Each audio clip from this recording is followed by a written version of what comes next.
Hello! How are you guys going? We're starting a little later than usual today, I know. Where's my overlay? There it is. So last time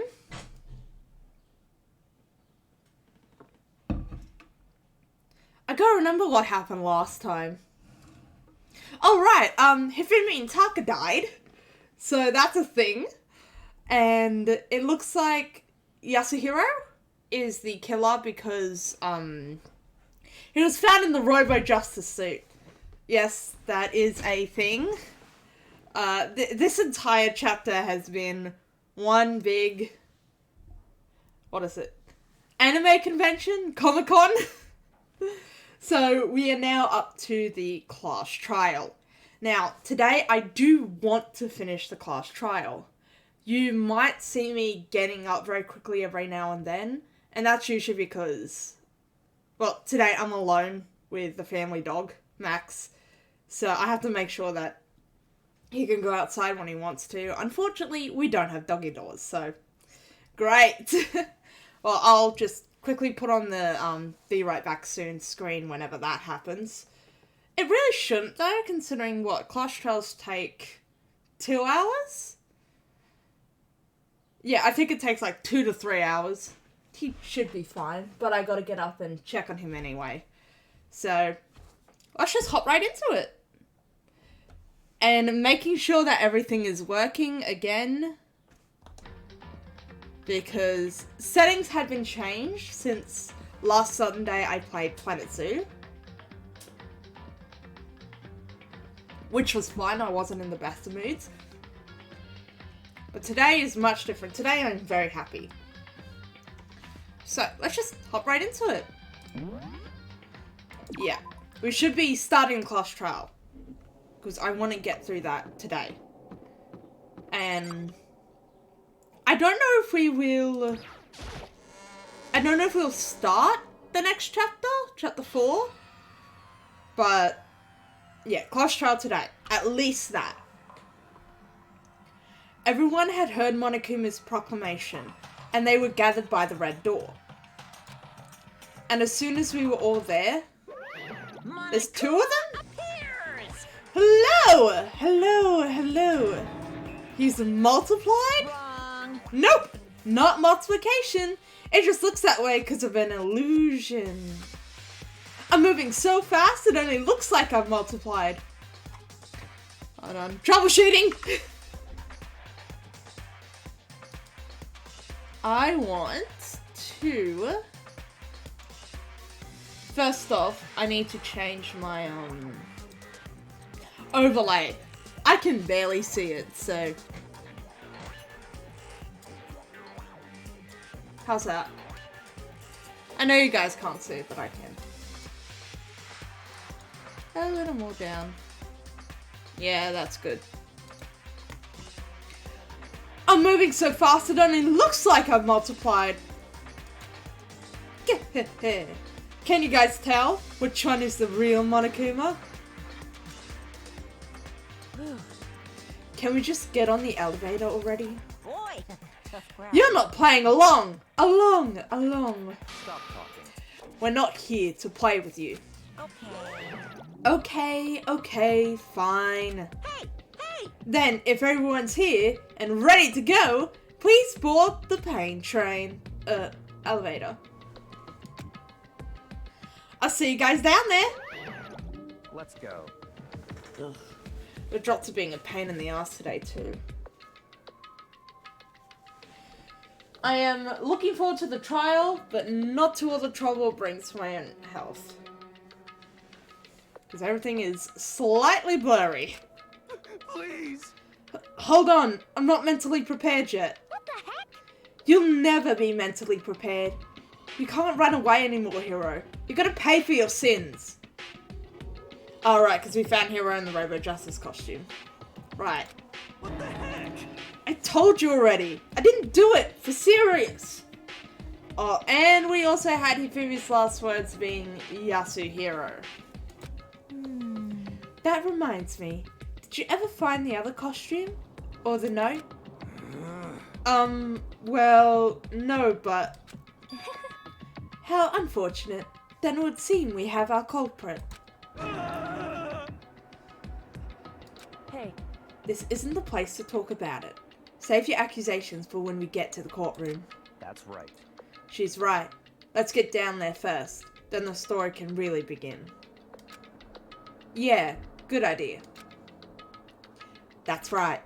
I have to do it. I can't let whoever killed Hifumi and Taka get away with it. For everyone who's still alive, and for the two that lost their lives.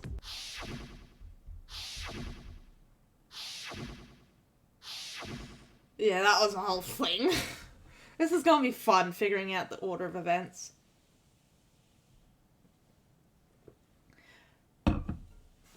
The one who killed Hifumi and Taka. The one who killed two of our friends. The killer is... someone here. Someone right here. Let's just hop on. I took one last deep breath and exhaled slowly. I began to walk toward the elevator. Once everyone was aboard, the doors closed on their own, and the steel box began to move.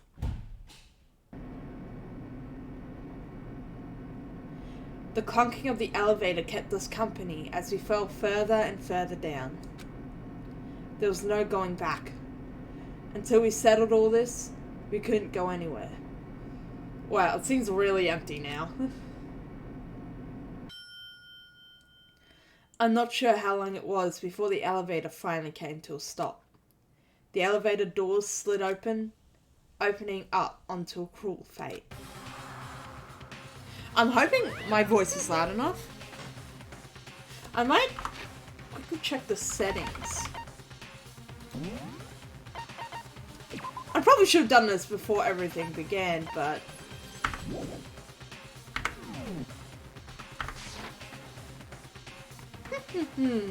When I see all of you gathered together like this, I realize just how few of you there are left. Your school life is slowly reaching its climax. just the worst. Hold on guys, give me a moment. I will be right back.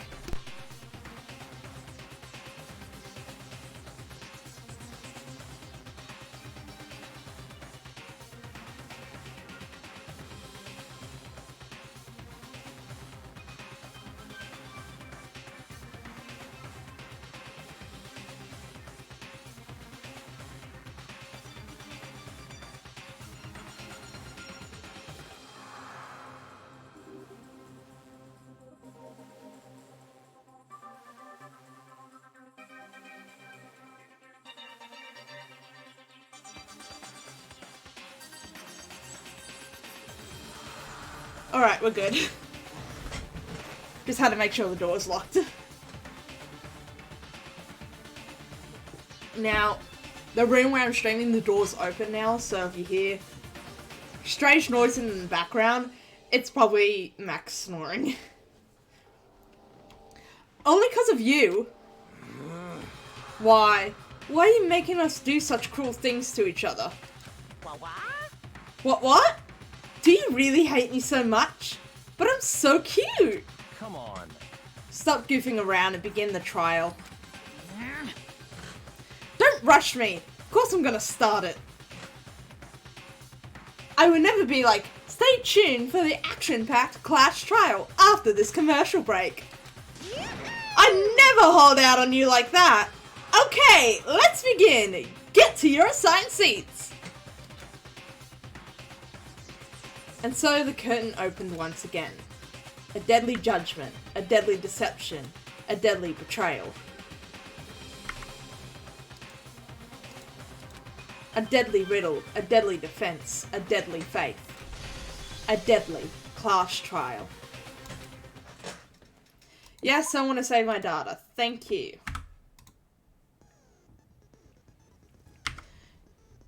Do, do, do, do, do.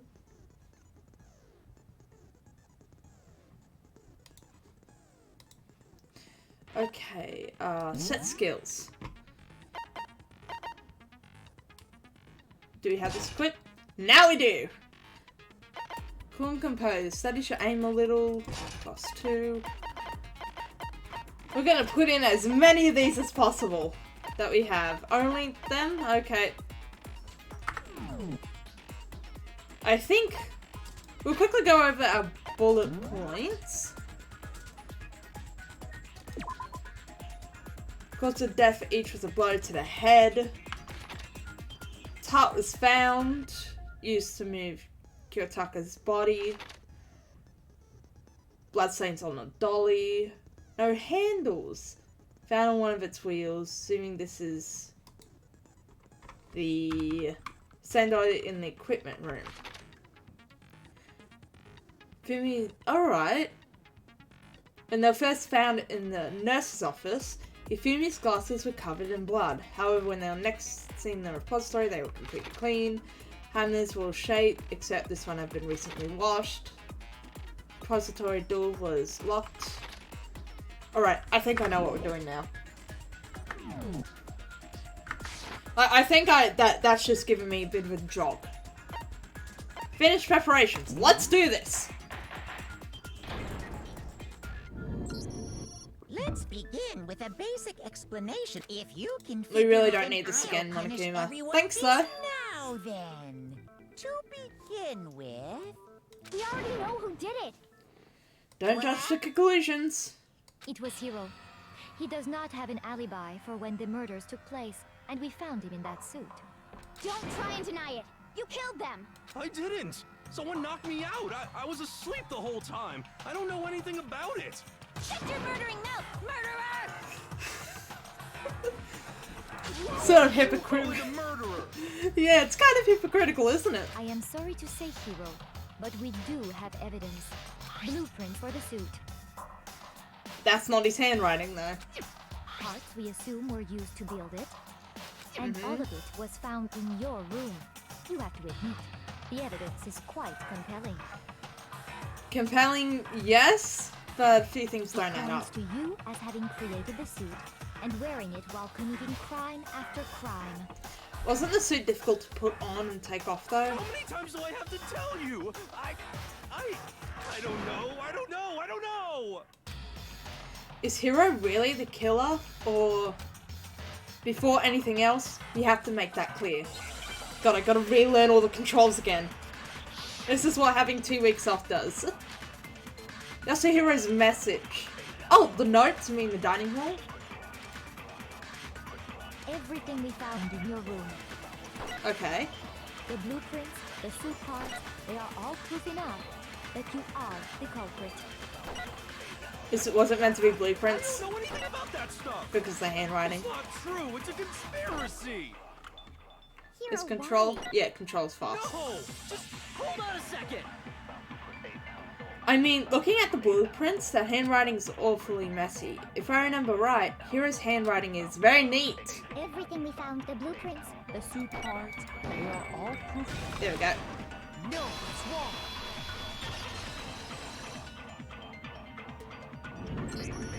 Are we sure Hiro really made those blueprints? What do you mean? Well, take a look at this. It's the note that Hiro wrote, asking everyone to meet up after Alter Ego disappeared. Yeah, because he also said, he believes bad handwriting can invite evil The spirits. handwriting's obviously different, wouldn't you say? When you compare it to the blueprints. There's no way you could think the same person made both of them. Unless that person made it a point to disguise their handwriting. Have you ever tried to disguise your handwriting? I have. It's really difficult. No, the differences are bigger than that, I think. Come on. I'm not smart enough to think of trying to change my handwriting anyway. At least you're aware of it. So Makoto, are you saying you don't think Hiro's the culprit? And he's not the only one. I think Hiro is innocent as well. Then who was in that Robo-Justice suit? I still think Hero's Is it in like that Hiro Robo said? Justice. Was there really someone running around in a second suit? The suspicious Am I mumbling individual again? hidden within the suit. I probably am. Go ahead, Makoto. Tell them who it was. I think it was Hiro because the suit was made exactly to his measurements and no one else would have fit in it.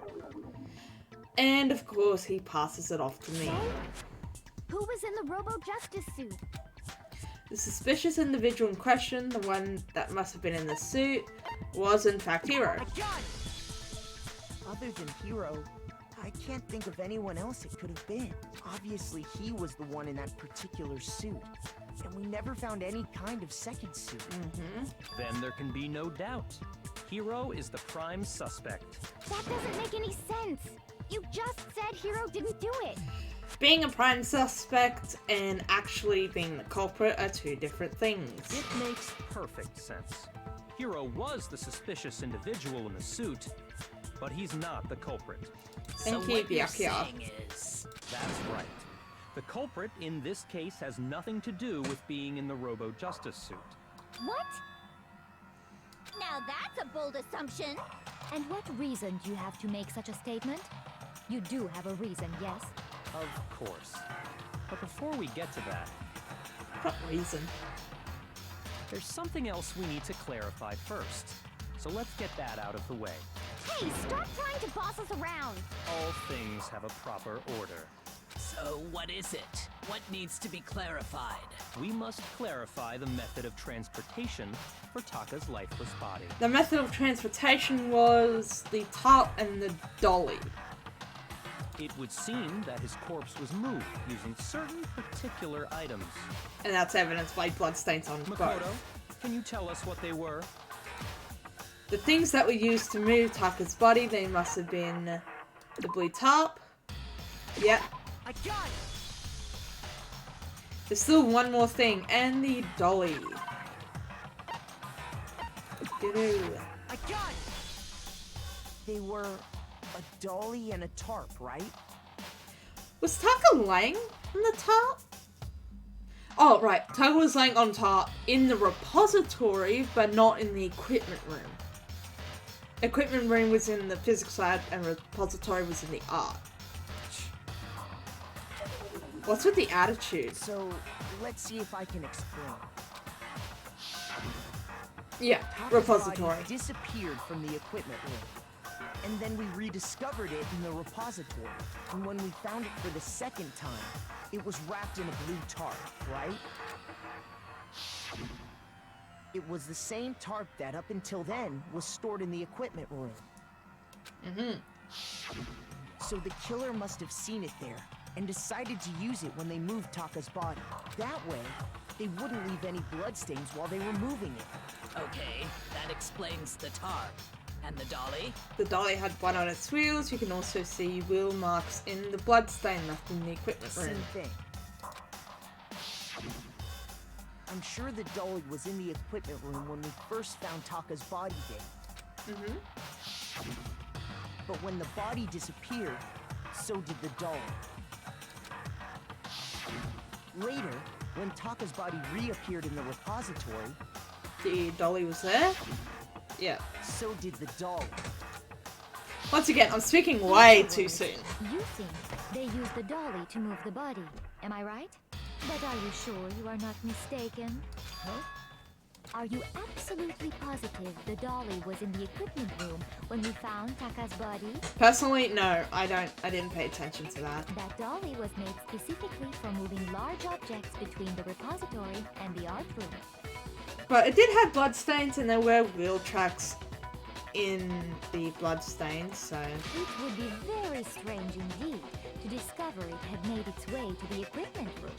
Is it not possible that it was in the repository all along, and you simply didn't realize it? She's raised an objection. How do you respond? There is no shame in being wrong, and nobody expects much from you anyway. Thanks, We Celeste. have all accepted the fact that you rarely understand what is going on around you. Don't try and gaslight me. I do understand.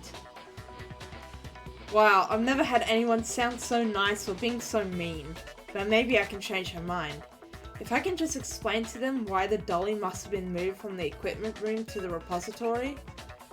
Oh, new element! Yes, please! Let's talk about reloading. Starting with this next bullet time battle, we're going to add one more ingredient to the recipe.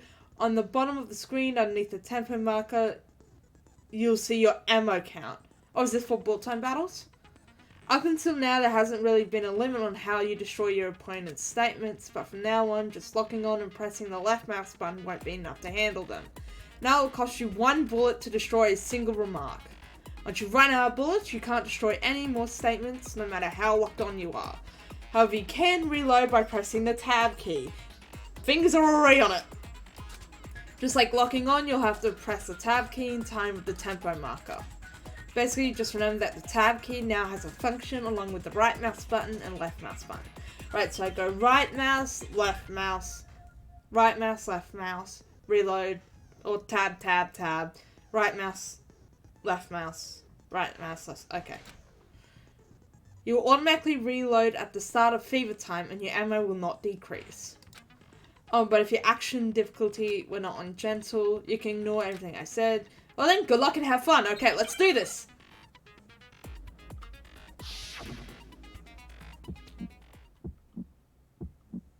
You have it wrong. I cannot agree.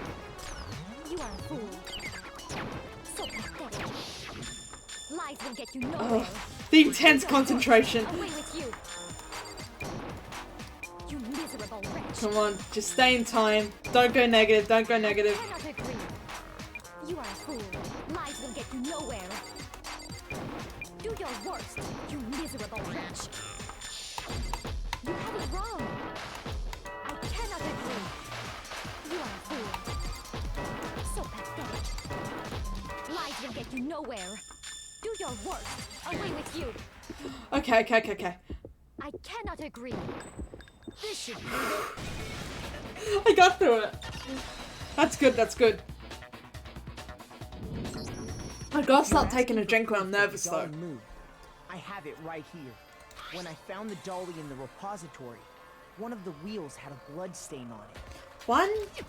There was a pool of blood in the equipment room with a tire mark in it that matched the dolly wheel's tread. The killer probably rolled the dolly through the blood. Okay, like calm down after that. Just intense concentration and then nothing. And as the blood I'm surprised I actually got through that. Move the body into the repository. So there's my proof that the dolly was used to move Taka's body. Jeez, does Celeste really hate me that much? Well, anyway, that was just something we had to get out of the way. Let's get back to the main subject. Yeah, the subject of how Robo-Justice didn't do it. Because if it's not a killer robot, then what kind of robot is it?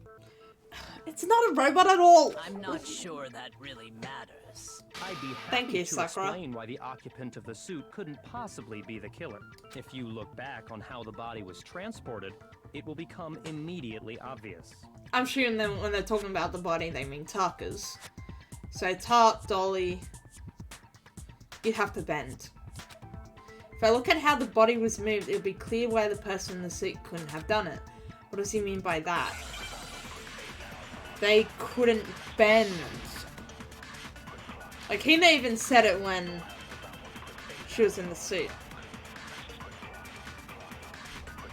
As we know, Taka was killed in the equipment room. That's correct. And from there, the body was moved to the repository, correct? Yep. Yeah, the culprit wrapped the body in the tarp, then loaded it onto the dolly and wheeled it off, right? Now, Yeah. keep in mind that the dolly doesn't have a handle. Well, yeah. That's true. Even without a handle, all you'd have to do is bend over. Ah, but they couldn't in the suit. No, that's wrong.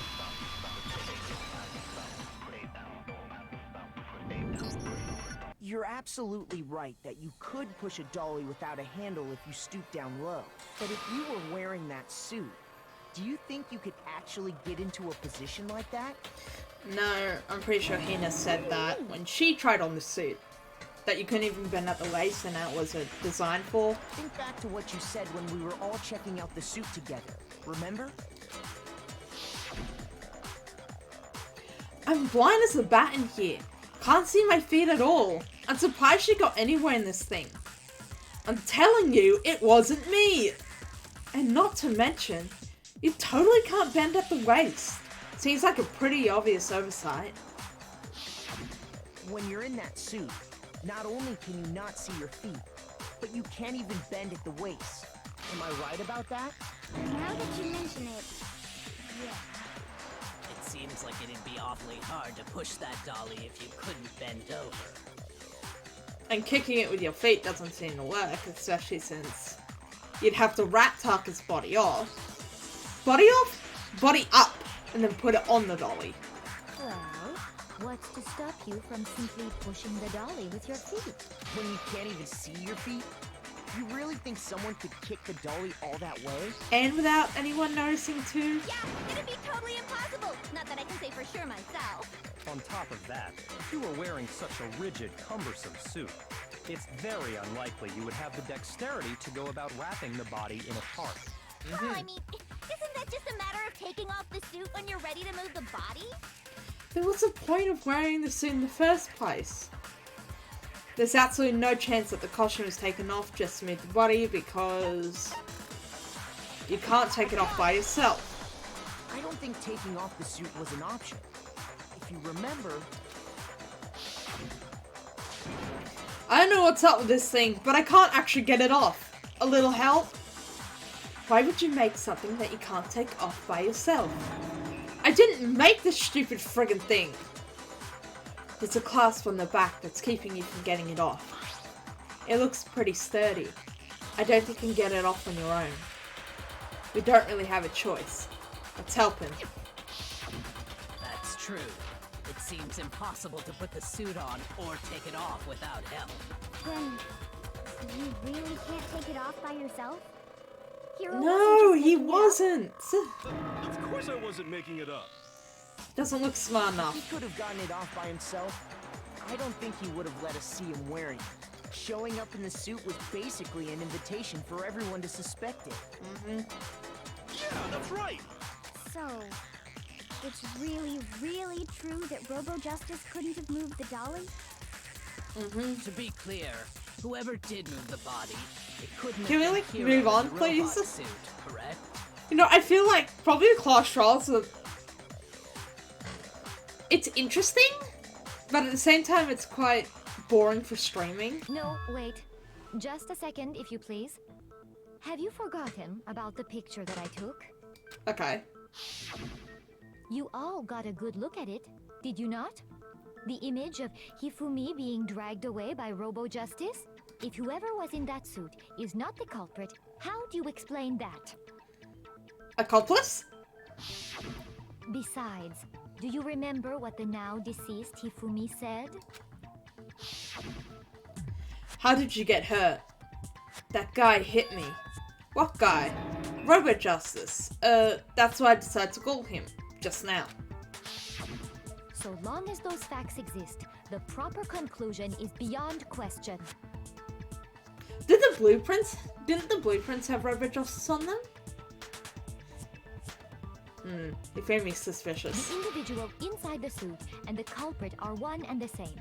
It was Hero, without a doubt. Yeah, I'm pretty sure the blueprints had Robo Justice on them. And if they did have Robo Justice on them, then assuming that's actually what the... Yeah, it has Robo Justice on them.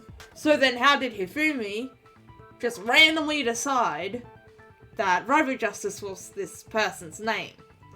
It fits just a little too well.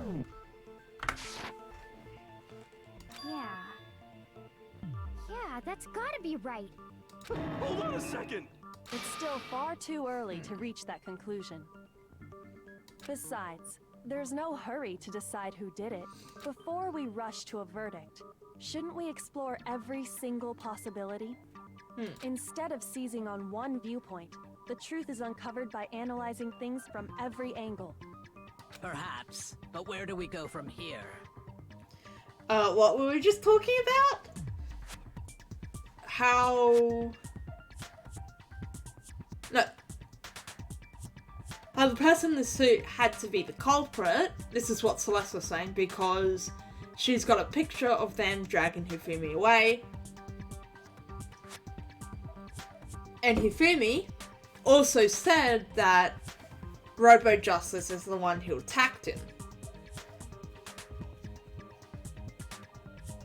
Yeah, I don't know where to go from here.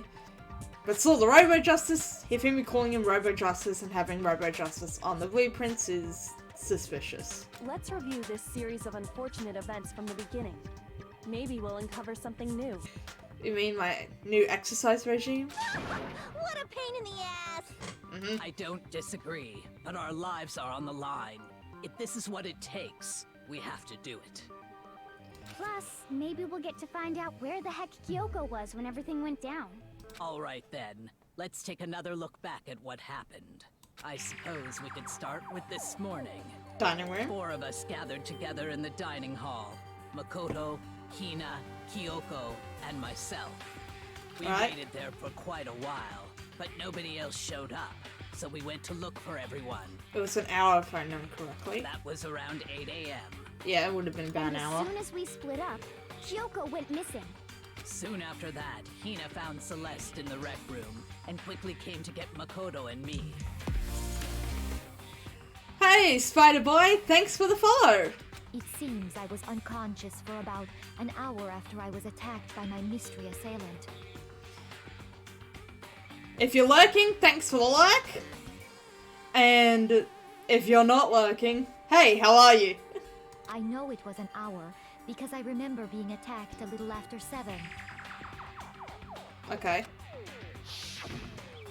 That was when we saw Celeste's picture and discovered that her assailant had been wearing a strange costume. Which suspiciously has R and J on them. As it turns out, it was Robo-Justice. It also soon became clear that this same Robo-Justice had abducted Hifumi. We were soon joined in our search by Byakuya and Toko, and then went on to find Hifumi in the library. There was also a Justice Hammer on the floor, gotta remember that.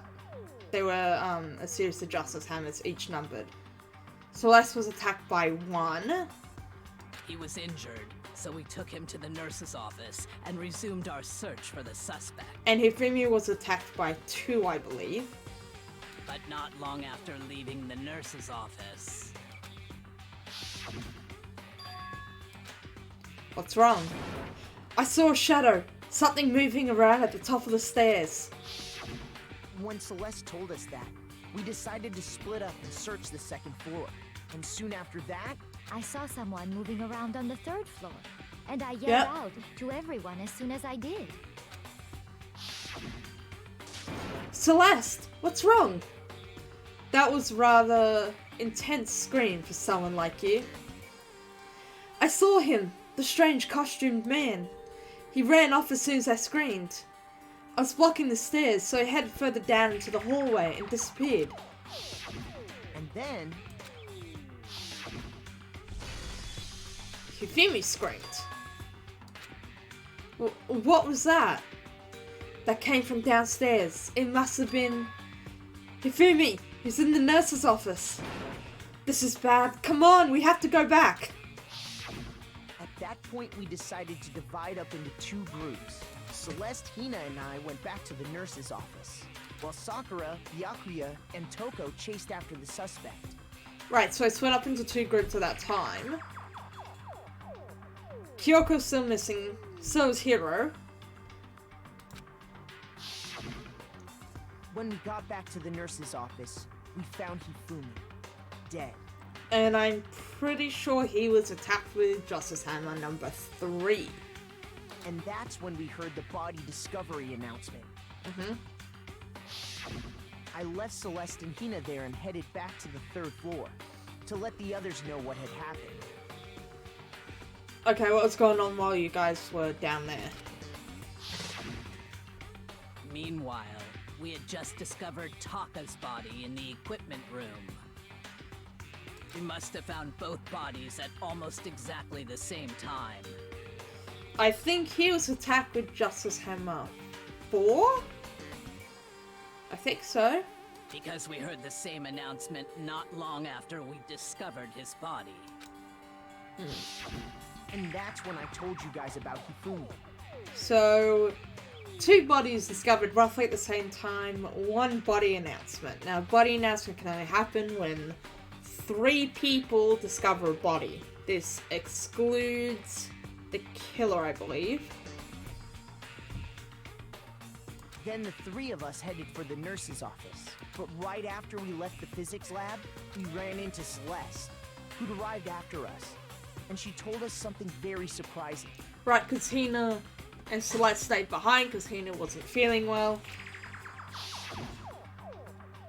Hifumi's body has disappeared. We rushed back to the nurse's office and saw that she was right. Then we remembered we'd left Toko passed out in the equipment room, so we hurried back again. This can't be happening, and that's when Taka's body disappeared.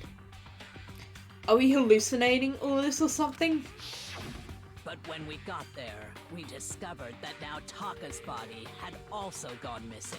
Then began the Next search. thing we knew, we were searching the school for 2 missing dead bodies. And after some time, Celeste informed us that she'd found the bodies, and we all headed to the repository, which is where we rediscovered the corpses. I think that about covers it. Did the Boy Discovery announcement play again at that time? I can't remember. The whole thing sounds exceptionally complicated. It certainly seems to me that these are not a simple series of connected events. Okay, well, if that's true, then what? Rather than a single series of events, I think we have to consider each murder a separate situation. Okay, then which one should we focus on first? Taka or And from Hifumi? there, we can uncover the contradictions surrounding all of them. Now then, let's get started, beginning with what happened to Taka. Well, I know one contradiction. Apparently someone went further into the hall and then Hifumi screamed downstairs, which would place the killer at 2 different locations at the same time. The contradictions hidden in what happened to Taka. In order to uncover the truth of this case, I have to find them no matter what. Okay, let's do this. Make your argument. Mannequin file number 3. They were bludgeoned to death. So, regarding Taka's death, I wonder if he died before Hifumi. I might have Perhaps to it was after? copy. We already know what order they were killed in. Taka came last Why do you know what that? makes you say that? because of the numbering of the Justice Hammers. It's true that Hifumi was killed with Justice Okay. Hammer 3, while Taka's death came from a swing of Justice Hammer 4. See? Yeah, I think I have to So it's copy obvious the Taka came after. order and then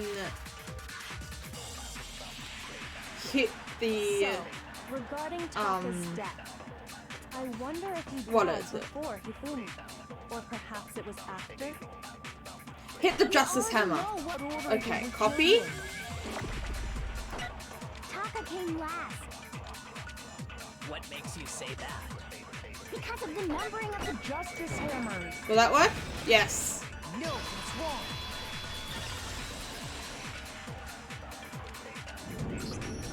Hold on. There's no reason to assume that the hammers were used in the same order as their numbers. If anything, that's just another way the killer tried to disguise their actions. Oh, right, because Taka's watch, it was 6 or something? And we know it was 6 in the morning because Taka was alive at 6 the previous evening. And we know because we were all in the bathroom talking about alter ego. So you're saying the culprit wanted us to think the hammers were used in order, but in reality, Taka was killed before Hifumi? Okay then, let's see the proof. The watch!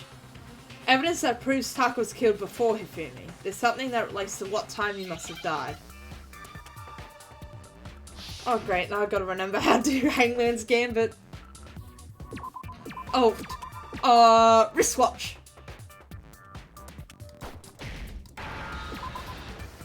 Wrist.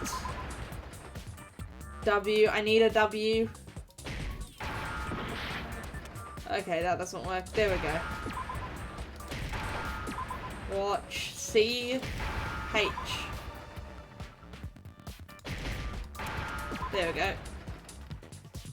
Now I understand. I've got it.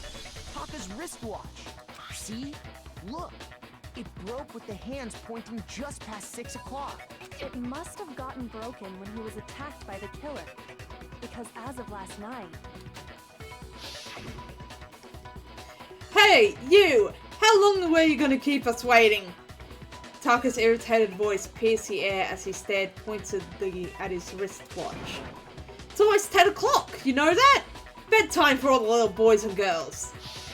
So if it wasn't broken after 6 last night, then he must have been attacked around 6 this morning. And that would be his official time of death. But if that's true, then he was killed well before Hifumi. And before Celeste was attacked this morning, which happened around 7. That's right. Taka was killed before any of the other incidents took place. Alright. That simple fact slipped past all of us. Then why would the... Actually, why would the killer just run deeper into the 3rd floor, considering he knows all that's back there would have been the physics lab, and then he would have been cornered. We made the wrong assumption about the order of events, all because of those justice hammers. That's exactly why the culprit wrote the numbers on each hammer and had them increase in size. That way, when we saw how they were used in each incident, we'd easily make that wrong assumption. Now, if Taka was killed around 6, then everyone's alibis for his murder go out the window. Yeah. Because when he was killed, we hadn't met up in the dining hall yet. That may be true in the case of Taka's murder, but all of our alibis still hold true for Hifumi's death. That's right. With him, at least, we're all safe. Huh? What was that? It came from downstairs. It must have been Hifumi. He's in the nurse's office. I have a feeling we have an accomplice this time round. This is bad. Come on. We have to go back. When we heard Hifumi screaming, we were all together. Except for Hiro and Kyoko. Then we all ran down to the nurse's office. And that's where we found his body. And the body discovery announcement played. That's totally true. We're all in the clear. Oh, I know. They must have recorded him screaming on a tape or something, then played it later on. Does the body discovery announcement it plays for each individual body. So what happens if 2 bodies are discovered at the same time? Like as in with this case, will only 1 play or will 2 play in quick succession? Because it lets everyone else know that there is an investigation going on. If that's true, where's the tape? I don't know. Don't just go making stuff up. Anyway, we all have rock-solid alibis for when we heard Hifumi scream.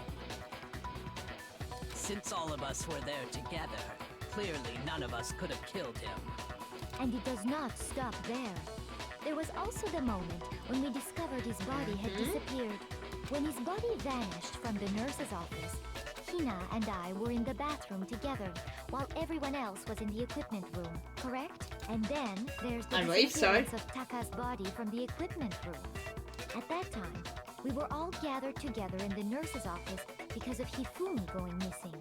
Well, don't forget, I was passed out in the equipment room the whole time. Wait, then what if Genocide Jill did it? Nah. Taka's body out of there right then. I don't think she would have, because that's when Toko woke up. Wait, no, Toko fainted and then Genocide Jill woke up.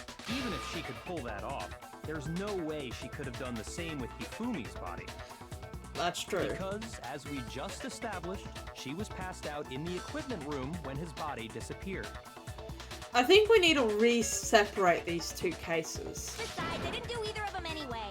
In other words, it is impossible that any of us could have killed Hifumi or moved either of their bodies. On the other hand, Hiro and Kyoko had disappeared, so they most certainly could have done those things. So what now, Kyoko? For now, we can't get fixated on who did it, or we'll just keep going around in circles. So instead of who, I propose we start talking about how. In particular, I think we need to figure out how Hifumi's body got moved. Okay. That's true. We searched everywhere, but we couldn't figure out how to explain his body disappearing. And he is quite heavy, so I don't think anyone has the capacity other than maybe Sakura?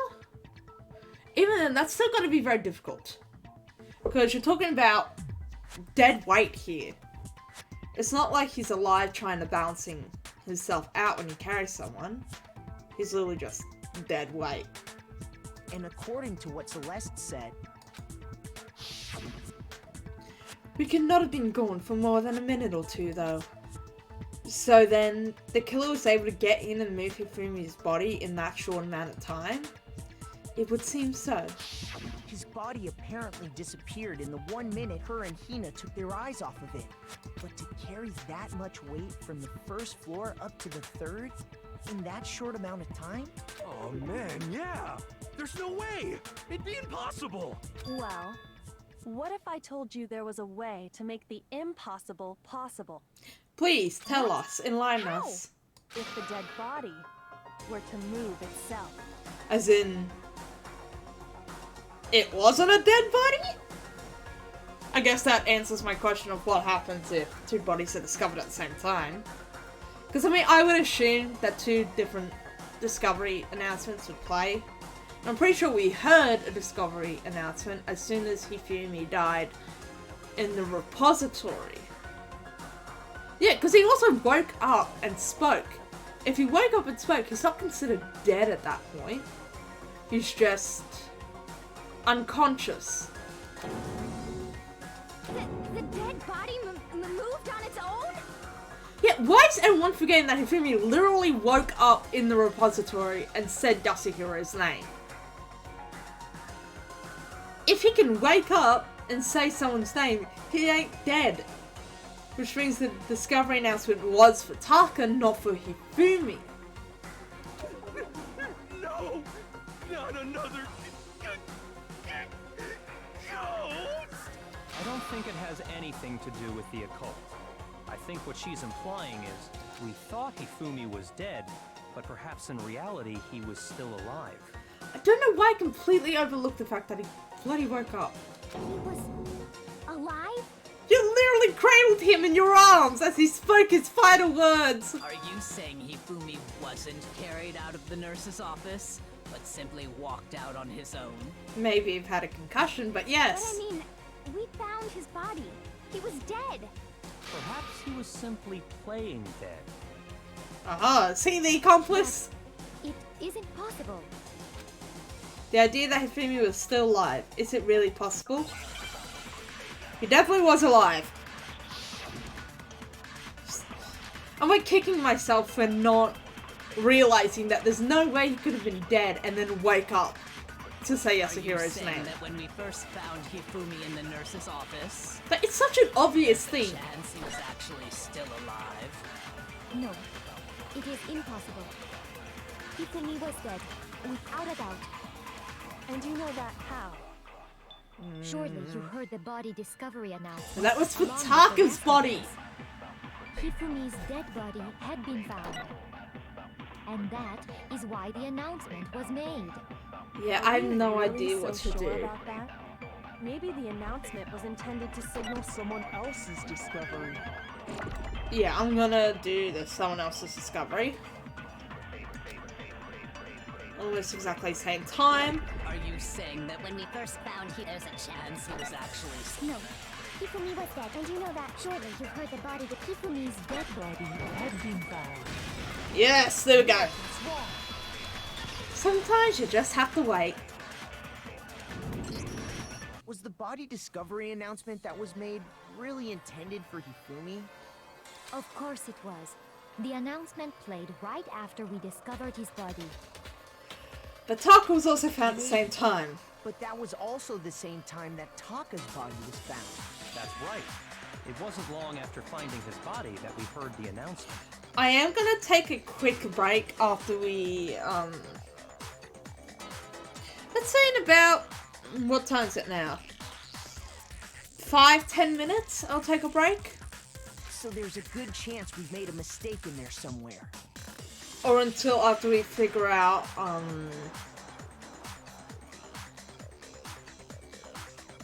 if Hifumi was really alive or not. I think we've confused whether the announcement was for Hifumi or Taka. Yeah, take a break after we've figured out whether the announcement was for Hifumi or Taka. That's what I was trying to say. First of all, if 2 bodies had been found, there really should have been 2 announcements. Maybe Monokuma simply got lazy and rolled them together into one. What do you say, Monokuma? Any comment?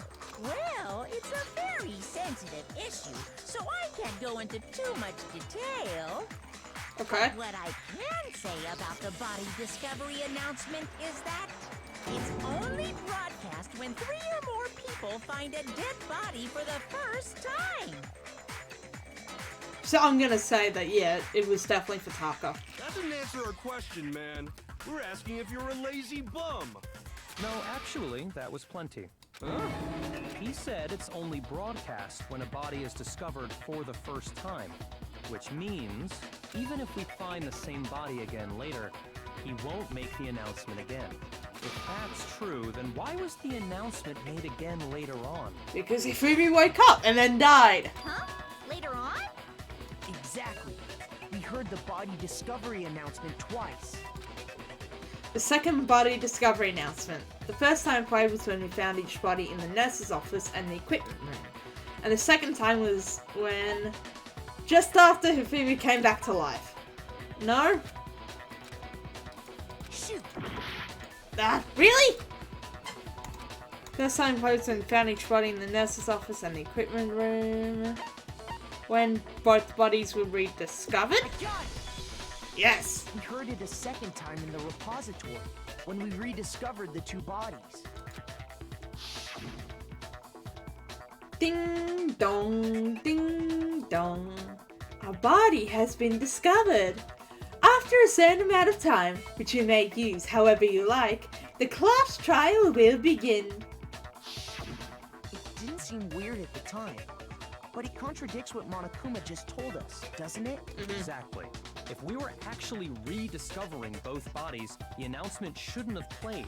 Yep. And in reality, when the 2 dead bodies were rediscovered, one of them was actually being discovered for the first time. Which should have been Hifumi because he woke up. So, when we found Hifumi the first time in the nurse's office, he wasn't actually dead yet. Correct. Meaning he wasn't actually found dead until we came upon him in the repository. Yep. And that's just part of it. There's one other thing that leads me to believe he was still alive in the nurse's office. The glasses? That is the worst logic I have ever heard. Agreed. But honestly, I do not think there's anything that can prove he was still alive. Only thing I can think of is the glasses. Okay then, let's take another look at the events surrounding the discovery of his body. Then it should become clear whether he was really alive or not. This whole thing is pointless. There has to be proof that shows Hifumi is still alive. I have to find it and show it to everyone. Okay, where are we going? Hifumi's glasses, right, because they're wiped. Well, here's one thing we do know. Okay. The first time we found Hifumi's body was in the nurse's office. And then, while me and Celeste were in the bathroom, his body disappeared. Okay, that is And the true. next time we saw his body, it was in the repository. Yep. But when you compare his body before being moved and his body after being moved, They're gonna other be than exactly... the change in how it was positioned, No? No, that is true. You meaningless first timing, please stop wasting my time. Ugh. 2.5 Here's one hearts. thing. The first time we found him, and then his body dis- And the next time it was in. But when you compare his body other than the change, there was no notable difference. Yes, there was. It was his glasses. No! I just had to wait that little extra longer. Sometimes I'm too impatient for my own good. There was one clear difference between Hifumi in the nurse's office and the repository. His glasses. That's true. We also find a glasses cloth in the a cleaning cloth. I just call them cleaning cloths. Like a glasses cleaning cloth. In the nurse's office bin.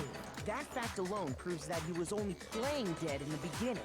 Perhaps you'd like to fill the rest of us in?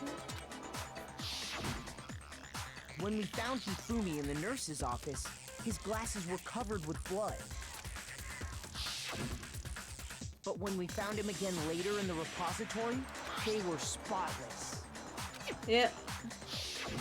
And I found the item he used to wipe them clean in the nurse's office trash can. Oh, you're just gonna do it for me? No. Where is it? Glasses cleaning cloth. I got it!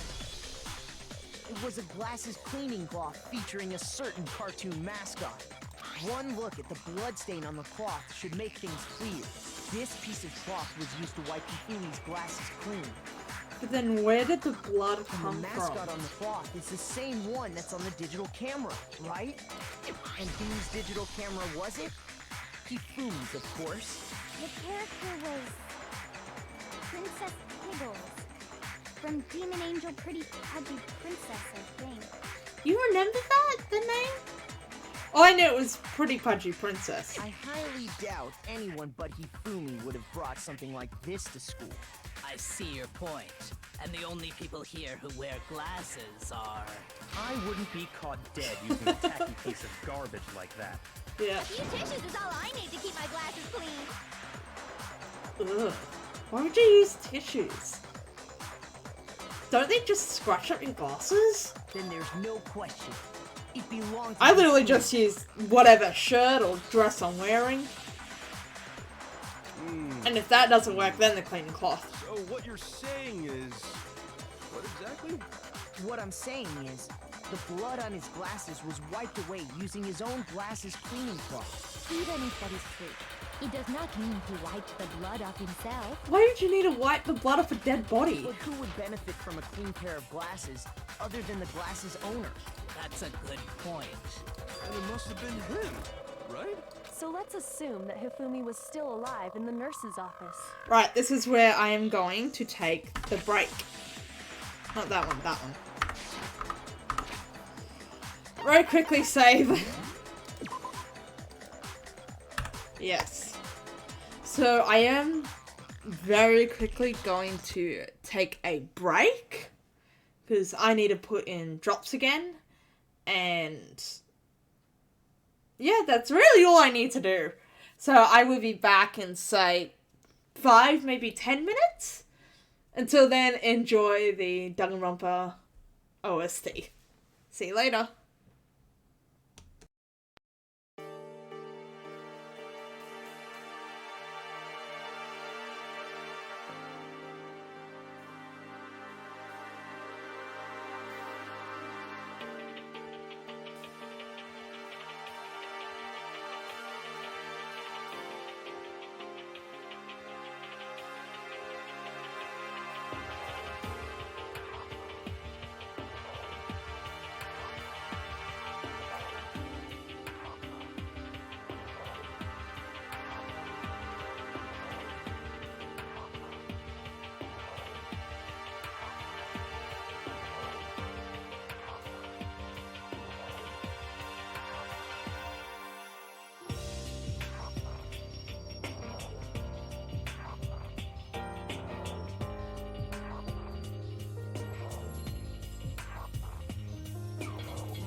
Hey guys.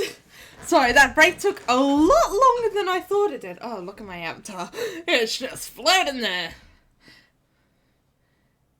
You know what? We can leave it. We can leave it for now. Yeah, I did not expect it to be the break take that long. So I'm wondering why I'm so jittery. And then I realized, oh, I forgot to take my meds. Then something outside fell over. So I had to go check that out. I'm very distracted today. Oh, let's get back into the game. And try not to rush this time, because I feel like I'm trying to rush through it. Going over, take a few deep breaths. And chill. Go back in. He pretends to be dead. Then when he's alone, he wipes his glasses clean so he can see. Then he stands up and walks out on his own 2 feet. Yeah, that's feasible within a minute or two. And with that, the impossible task of moving his copious corpse becomes possible, wouldn't you say? But then, if he was just pretending to be dead, what was with all that blood? Was it paint or something? I don't think paint has the right amount of viscosity. Like how I think paint is. Is paint thicker or thinner than actual blood? I feel like it's thinner, but only very slightly. The fridge in the nurse's office contains packs of blood for emergencies. He probably used one of those. It does? He figured if he was gonna play dead, he should go all out, so he just dumped it everywhere! But he got crazy with it and had to wipe his glasses off when he was done! God, what an idiot!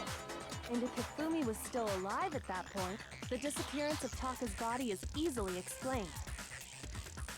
Where were we when Taka's body got moved? Right, we were going down into the first floor to see where Hifumi had gone. My question is, because I'm sure there's only one staircase in this entire school, and it goes up to all the floors. So how did we not see Hifumi go up? I'm probably looking way too into it. It should be perfectly obvious who must have moved Taka's corpse. When he moved Taka's body was Hifumi. It could only have been Hifumi. I love it when I get things right, the hearts go up. While we were all gathered in the nurse's office, he went to the equipment room and took Taka's body. That also explains how the door to the repository got locked. The door was locked? It was. After the bodies disappeared, we all went looking for them, right? So me and Sakura headed for the repository. But when we got there, the door was locked.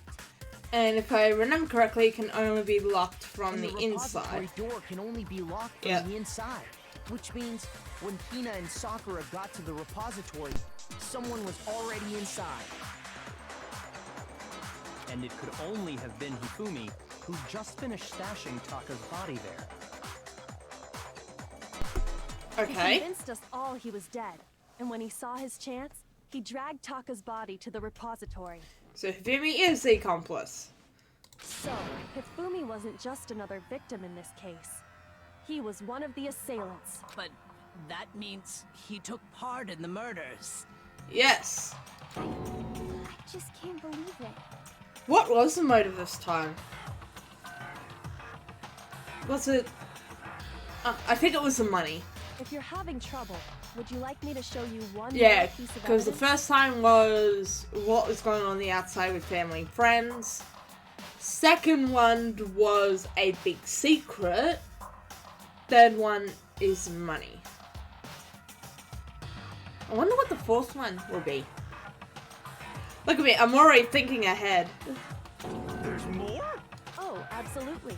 The single biggest fact pointing to his involvement has yet to be revealed. You know what I'm talking about, right, Makoto? The item he took off of Taka's lifeless body?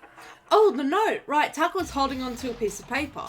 And we found out it was part of a note that Hifumi had stuffed down his pants. Ugh. You know what, I'm not gonna think about that anymore.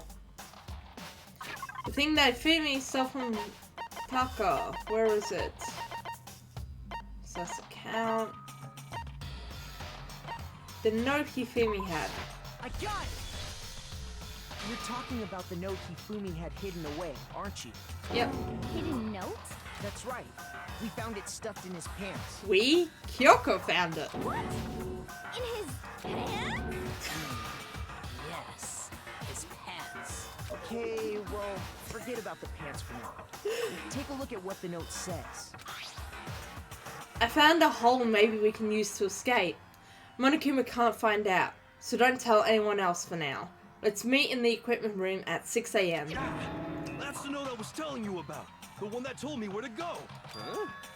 Wait, this one's a little different. In my note it said, Monokuma can't find out, so don't tell anyone else for now. Let's meet in the rec room at 1 a.m. I see. Then this note isn't the same one Hiro got. No, Hiro got his well before Taka got his. It's not the same? The times and location, you idiot. In other words, the killer got in touch with another person besides Hiro, and that person could only have been... Hifumi's pants? I got it! That's right! Taka! The killer used this note to draw out Taka and murder him. Handwriting looks similar to what was found on the Robo Justice blueprints as well. Hello? Over here! Objection! Objection! What could you be objecting to? I don't really understand what's going on, but Hifumi had that letter, right? So whoever wrote it wasn't drawing out TikTok, they were drawing out Happy! Just to be clear. Yes. TikTok is Taka Yes. and Huffy is Hifumi, right? Oh, yes! Why must you ruin it every time? Man, Genocide Jack is seriously scary, but still, I can't let it get to me. Make your argument! Okay, let's go! Broken wristwatch, Hifumi's glasses. Oh. We need to talk about the little piece of scrap of paper. Huffy had the note, right? And the person Yes. it was intended for must have been Huffy! No. But remember what the note said. What time did it say to me? 6 a.m., I believe. The time doesn't matter! Yes, it does! The note has nothing to do with TikTok! Yes, it does! The broken wristwatch.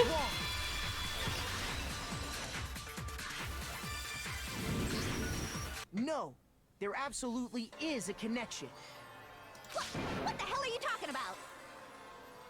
I'm gonna quickly mute and put moisturizer on my hands. It sounds weird on the mic, and I know it does, but I can't stand the scratching, so I'll mute and just play this. The note said to meet at 6 a.m., which is the same time Taka was murdered. We've already proven that using his wristwatch.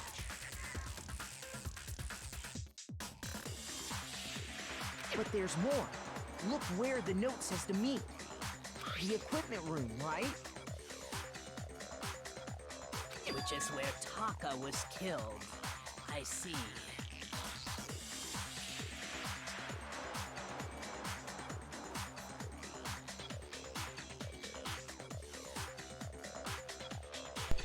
Yeah, I definitely feel all sorts of distracted today. It's the little things that are just getting to me.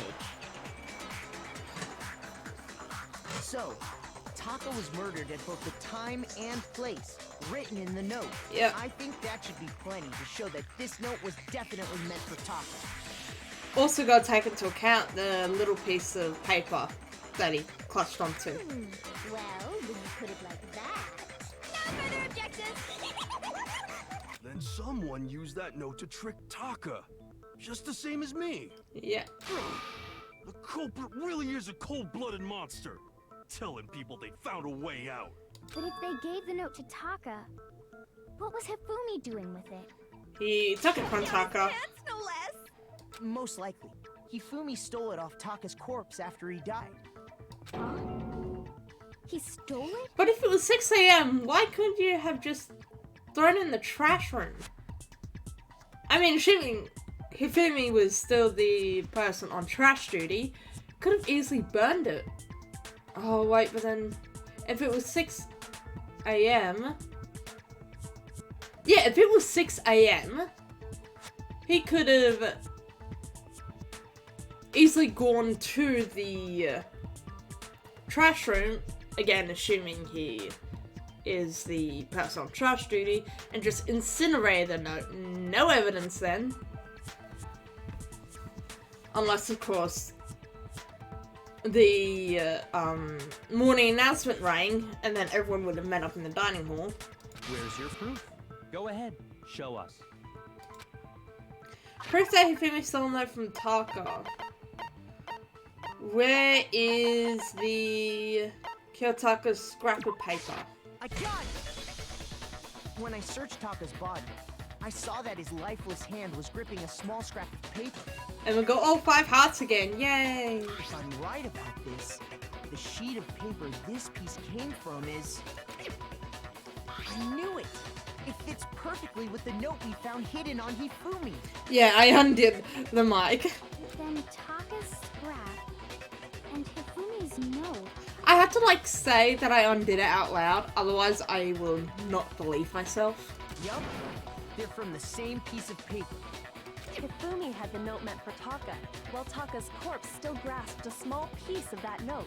There is only one way to explain it. Taka died clutching the note. Hifumi tried to free the note from his death grip, leaving behind only one small scrap. Did I get all that right? That means Hifumi knew the note was important. Exactly. Which proves that he was an accomplice in the murder.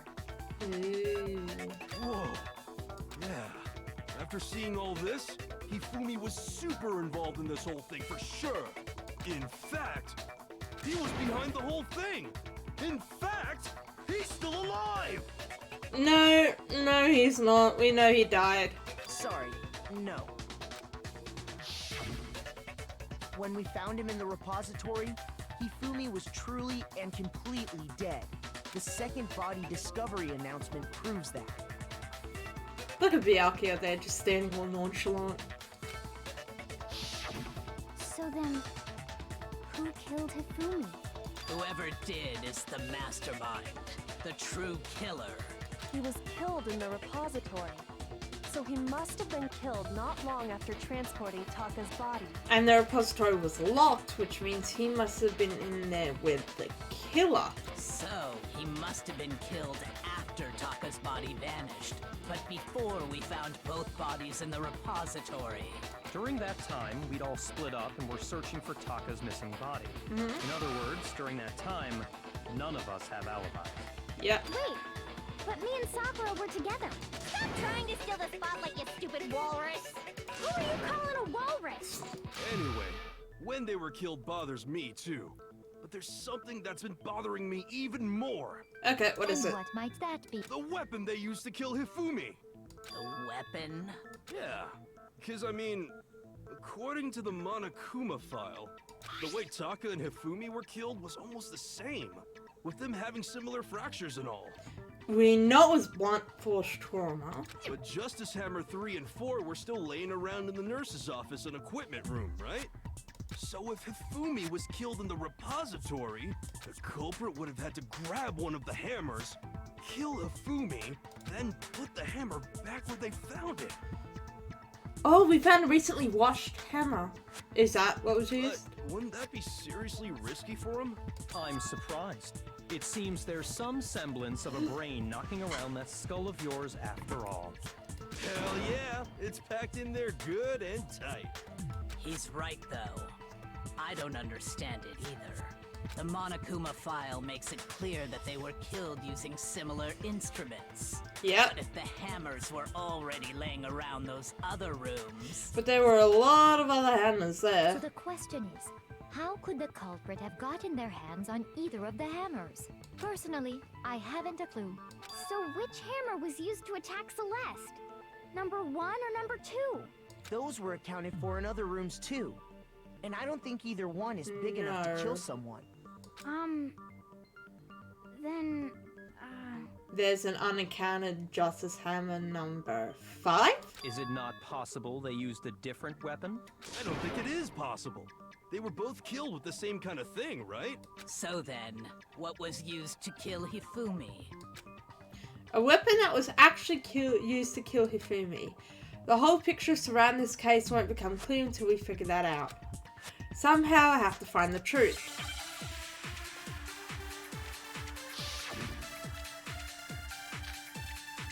Spotless hammer. Okay.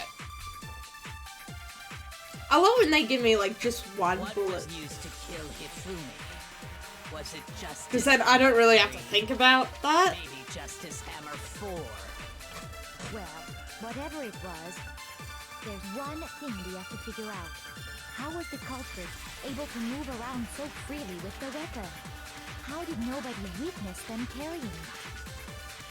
Sounds like a Justice Hammer 5 is about to make its appearance! Is that it? No.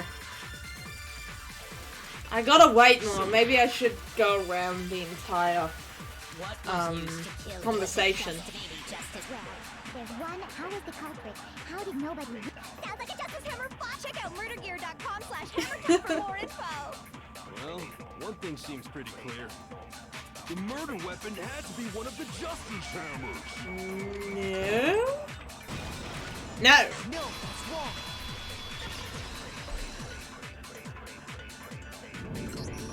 The murder weapon wasn't a Justice Hammer at all.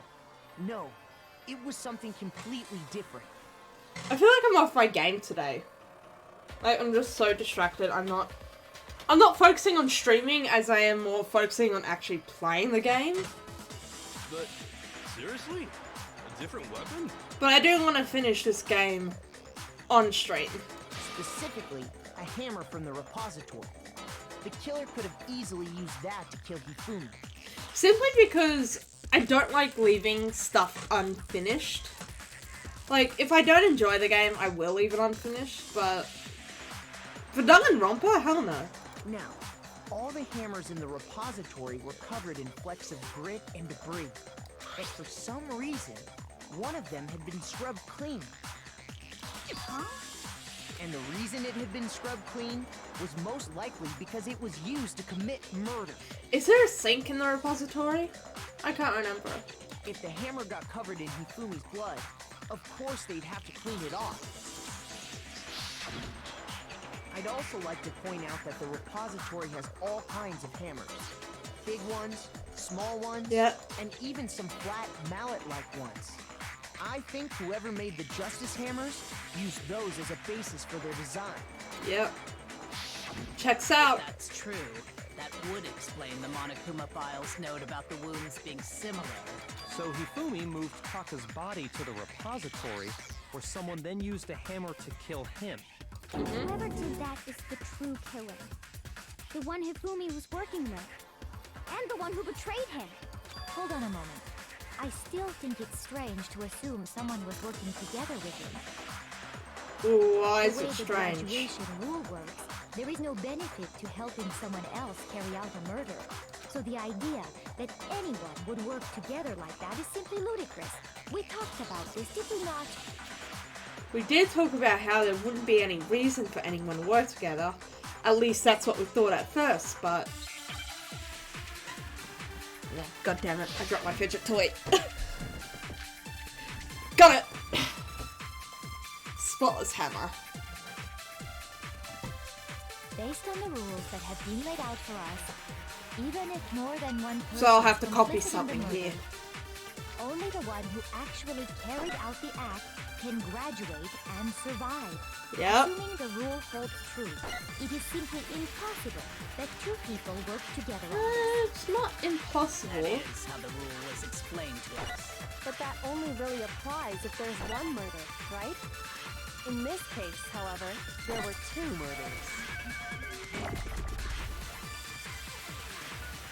Can we really say there's no chance these people work together on this? Based on the rules that have been laid out, even if more than one, only the one I'm who hoping this actually is correct. assuming the rule holds true. It is simply Okay, yeah, it is. No, it's wrong.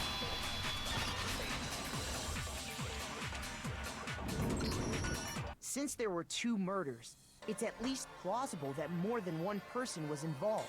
Yep. What do you mean? If there'd only been one murder, then yes, the idea of an accomplice isn't really worth considering. Naturally, if only one person can be saved per murder, an accomplice has no risk versus reward benefit. Risk versus reward benefit? The payoff for working together. The reward that balances out the risk of taking part in a scheme. There's no point in being someone's accomplice if there's no benefit to you.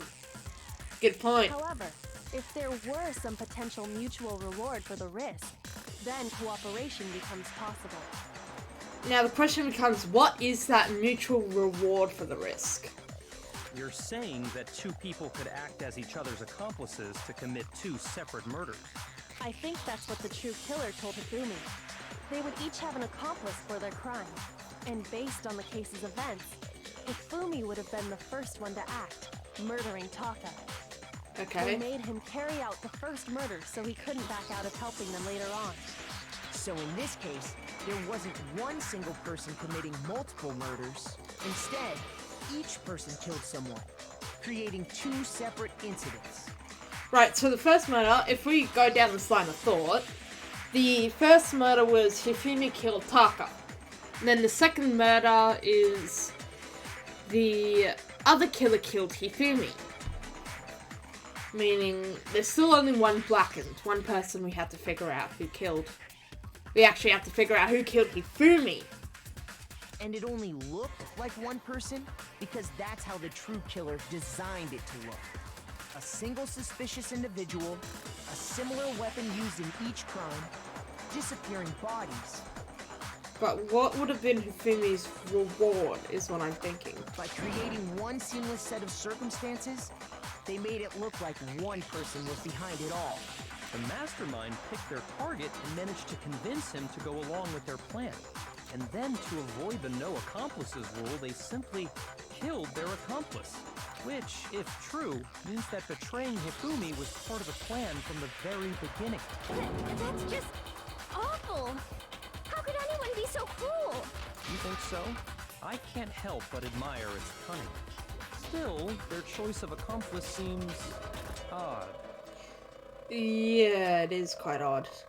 The effort made to convince us the 2 murders were the same, that was the main characteristic this time. Kyoko must have noticed that fact from the very beginning, which is why she said not to look at this as a series of connected events, but entirely separate incidents. Kyoko really is amazing, although, when you think about it, she's almost too amazing. Like, it's almost unnatural how good she is at this. I understand how an accomplice could be involved. But then, who was the one pulling Hifumi's strings? That's problem numero uno right now. The true killer manipulated Hifumi to carry out a number of actions, and in the end, murdered him. In the debates up till now, the way the case has unfolded, when you consider all that, there's really only one person who seems to fit. And what? Who am I not getting? So, what was your exact wording? The true killer manipulated Hifumi to carry out a number of actions, and in the end murdered him. In the debates up to now, the way the case has unfolded, when you consider all that, there's only one person who seems to fit. So in the debates up till now, what about the debates? I'm getting stumped on that one. The way the case is unfolded.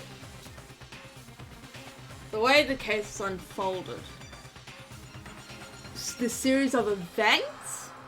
So we all met up in the dining hall, well, 4 of us. It was Sakura, Hina, Makoto, and... was it Celeste? I think it was Celeste, because I'm pretty sure we met Byakuya later on. And then we split up to search for school. Sakura oh no, Celeste wasn't in the dining hall. Who was in the dining hall then? Kyoko, that's it. Then Hina discovered Celeste in the rec room who had been attacked.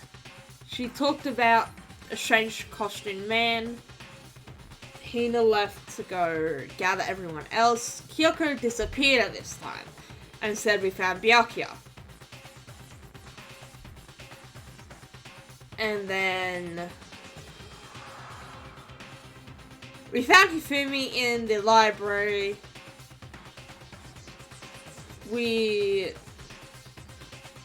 Celeste was the one leading us by the nose. Because she's the one who said that she saw the person run to the end of the hallway when Hifumi screamed. She's also the one who... Like, she's the only one who kept seeing the strange man, even though none of us did. Like, no one else did.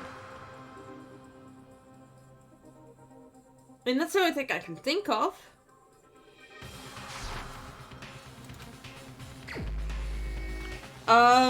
I guess it's worth a shot, because we can definitely rule out. We can rule out Jill. We can rule out Byakuya and Hiro. Definitely Aoi and Sakura. I don't think it was Kyoko, so yeah, that don't release Celeste. Here's my answer. It was Celeste. Ah, so I'm the suspicious individual now, am I? I really do hate this kind of joke. A joke? I wonder. I mean, she is the ultimate gambler, and this would be quite the gamble. So what you are saying, then, is that I specifically chose to work together with Hifumi. You did kind of treat him as a slave, though. The idea that I would choose to spend any amount of time interacting with him, that I would go within 10 feet of that shit from brains, that lazy, worthless goddamn idiot! Pardon-moi. I thought you were German, not French. Just to be clear, there is evidence to support it. Is that so? It is. Throughout the investigation, there was certain behavior that was common only to the two of you. Considering what we've learned so far, it only further proves that the two of you were working together. Is it the fact that Celeste was one who saw the suspicious individual and only her encountering the suspicious individual? Yeah. The behavior they had in common has to do with the suspicious individual in the suit, doesn't it? The only ones who ever actually saw Robo-Justice firsthand were Celeste and Hifumi.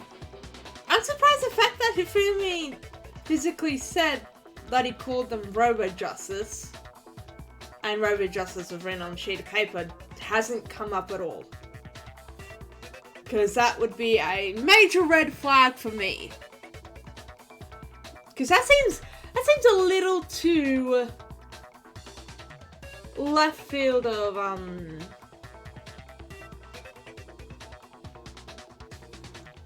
it seems a little too much to be coincidence, is what I'm trying to say. Shush, the adults are talking now. Rude! Sorry. As he said, only Celeste and Hifumi ever laid eyes on the costumed individual. If we accept that Hifumi was one of the culprits, we can't help but suspect what Celeste has said as well. Are you saying everything they told us was a lie? After taking Hifumi to the nurse's office, we all began our search for this individual, correct? And not too long after that, do you remember what Celeste said? Hifumi is gone. Oh no, the shadow! I saw a shadow! Something moving around at the top of the stairs. We headed to the second floor specifically because of what she claimed to have seen. Next, to draw us all to the physics lab up on the third floor, She let out a blood-curdling scream. and when we'd all come to see what was wrong, what was it she said? Saw him run to the end of the hall. Celeste, what's wrong? That was a rather intense scream for someone like you. I saw him, the strange costume man. He ran off as soon as I screamed. I was blocking the stairs, so I headed further down to the hallway and disappeared. Once she'd done her job of getting us all up to the physics lab, It was time for her partner to get to work.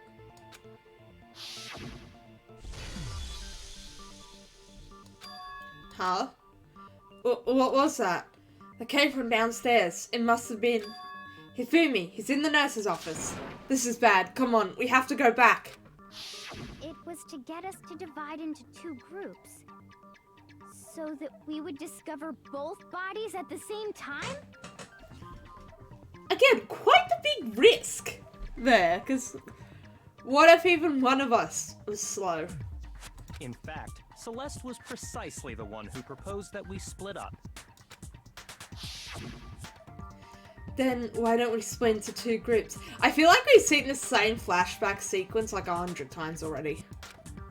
I'll lead the hunting party. That seems much more interesting. Very well. Then Makoto and Hina, you come with me to the nurse's office.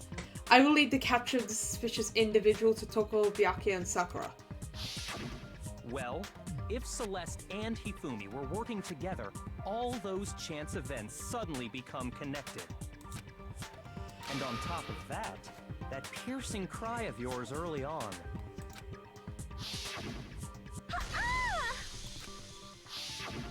That was to signal Hifumi, wasn't it? It was your way of telling him, we're on the 3rd floor, everything's going according to plan. Why else would you let out a scream that could have carried across the sea? Byakuya did say it was rather intense for someone like you. I just realized another strange thing. When we found Hifumi in the nurse's office, who we now know was only pretending to be dead. I certainly was not expecting this. I did not imagine that Hifumi would be murdered. Celeste, you were the first one to say he'd been murdered. You wanted to make sure we wouldn't have any doubt in our minds. I don't believe it. Everything. The whole thing was one big act. That's how this thing goes. Hina, you were with Celeste when Hifumi's body disappeared, right? Yeah. I was feeling kind of sick, so Celeste took me to the bathroom. Wait! Then that was... She wasn't worried about you. She just saw a chance to help Hifumi sneak out of the nurse's office. Each piece isn't much by itself, but start putting them together and the picture gets very ugly indeed. Wouldn't you agree, Celeste? I have no idea what you mean. Don't bother trying to deny it. You made one fatal mistake. Oh, did I? I didn't even catch it myself when you first said it, but... I can't think of anything that's suspicious that she said. Looking back, I can say that that one little slip-up was your undoing. What are you talking about? I'm talking about what you said after Hifumi's body disappeared and we returned to the nurse's office. What did she say? They must be really enjoying this. Enjoying the sight of us standing around, frightened and confused. We're all going to die here. We're all going to die, just like those guys died. I remember her saying that too, but... Did Celeste know about What's so Taka's strange about it? death? Then pay attention. Sakura, Toko, and I were first to discover Taka's body in the equipment room. No, she didn't see Taka's body. I was the one. Makoto was the one who went to the equipment room to grab everyone. And we met Celeste as we were heading back down to the nurse's office. Sneaky. Then Makoto showed up and told us Hifumi had been killed. So Sakura and I left with Makoto. Once we were in the hall, we ran into Celeste, and the 4 of us headed to the nurse's office. Because I don't think anyone told Celeste that Taka the died. entire time we were together, none of us said anything about Taka being dead. Think about it. Celeste's comment doesn't make sense. It was completely out of place. It also seems a little out of character for her, now that I think about it. Yeah, I see what you're talking about. Although I don't really get what it means. You hear that, Celeste? Everyone's having some trouble understanding.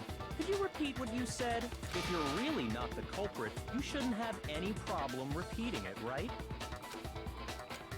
Byakuya said that Celeste's comment doesn't make sense. But what is he alluding to?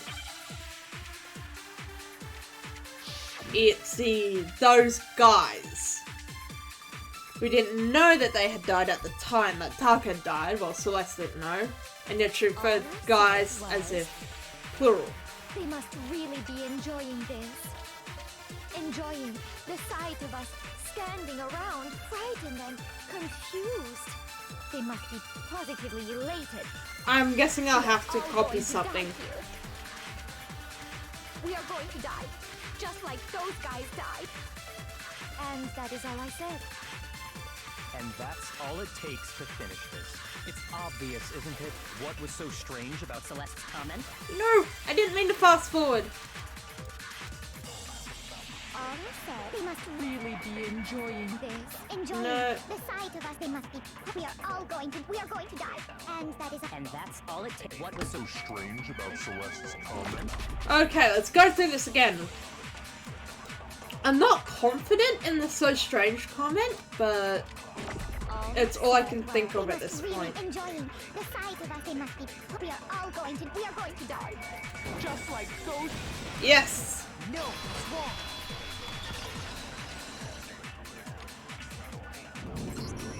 That's right. There's no reason Celeste should have said, just like those guys died. When she said that, none of us had told her Taka was dead. Exactly. And we didn't run into her until after we were all out in the hall. So there was never any chance for her to have seen his body in the equipment room for herself. True, true. So how did you know, Celeste? How did you know more than one person had been killed? And how did you know they were both guys? Honestly, the guy's comment could have been just like, the way Makoto is saying this is saying as if guys specifically refers to two people, or two or more people who are men. But the way I use it, and a lot of people that I know use it, is just a general, hey guys, how's it going? Just guys in general, guys as in people. Not specifically men or male people, whatever you want to use. Because Kyoko had also disappeared, right? So she could have been dead too. I'm playing semantics though. Semantics? You all have such vivid imaginations. You know that? Please drop the accent, we know what you sound like. Imaginations. You claim that I was lying when I told you about the suspicious person I saw. Then what about the picture I took? Yeah, that is true, but... How do you explain this picture of the costumed villain dragging Hifumi away? Like, she meant to be unconscious at the time, though. It has to be some kind of setup, right? So let's put the suit on. And then she used the camera's timer to set up the picture. Have you so quickly forgotten? You are the only one who could have possibly fit into that suit. Plus, I happen to know that this particular camera does not have a timer. Weren't you unconscious, though? In other words, it is an unassailable fact that this is a picture of Hifumi being dragged away. Because if you took it and you got... Because from my recollection, her series of account was... She saw Hifumi... Or she saw this suspicious individual go into the rec room before 7 o'clock. And she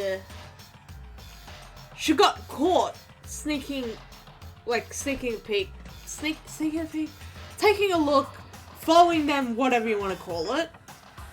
And then the costumed suspicious individual attacked her and dragged Hifumi away. Now, when she was attacked, she fell unconscious. But how can she be unconscious and take the picture? If she did just take the picture while she was clinging on to her consciousness, then why is the angle as if she was standing up taking the picture? If she was lying on the ground, you would have been looking up at the suspicious individual Hifumi. Yeah. If everything I told you was a lie, how can this picture exist? Simple. Are we sure that's really a picture of the suspect dragging Hifumi away? What could you possibly mean by that?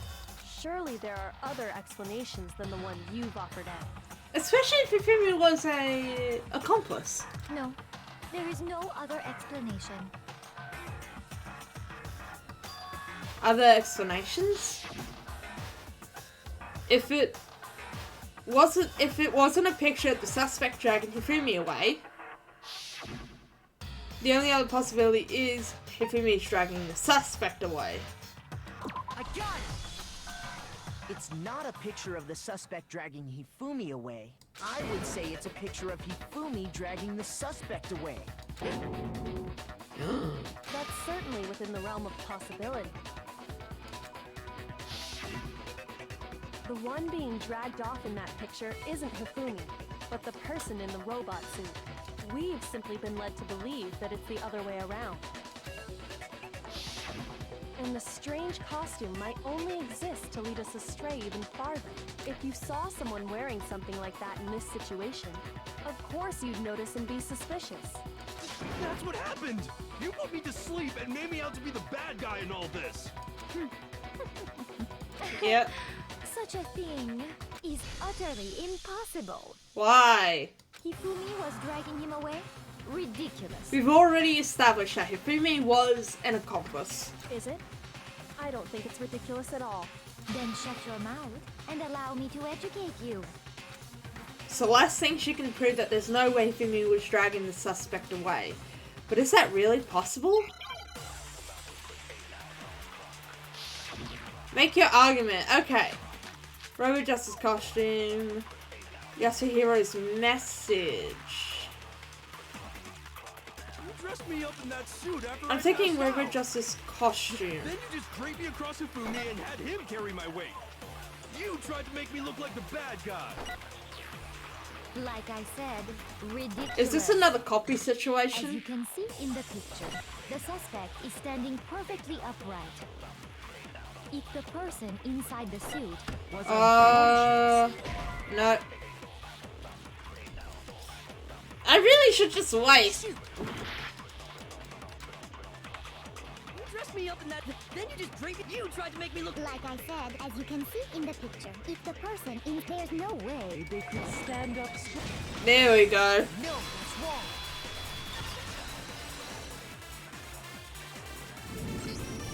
No. Even if the person inside the suit were unconscious, they could still stand up like that. Because that Robo Justice suit had a certain characteristic. It couldn't bend at the waist. You totally can't bend at the waist. Seems like a pretty obvious oversight. That's right! They totally made a mistake when they made it, so it couldn't bend at the waist. But was it really a mistake then? Because we know it was fitted to Yasuhiro's measurements. I'm not so sure that was a mistake. I think the suit was designed from the beginning to be used the way it was. Celeste and Hifumi took the suit they'd specially designed and stuffed Hiro into it. That's how they were able to fake that whole thing. Because then they could also steal his keys and then shove the blueprints and that into his room. The point of it all was to make us believe whoever was in the suit was to blame. Well then, I suppose this is checkmate. Checkmate?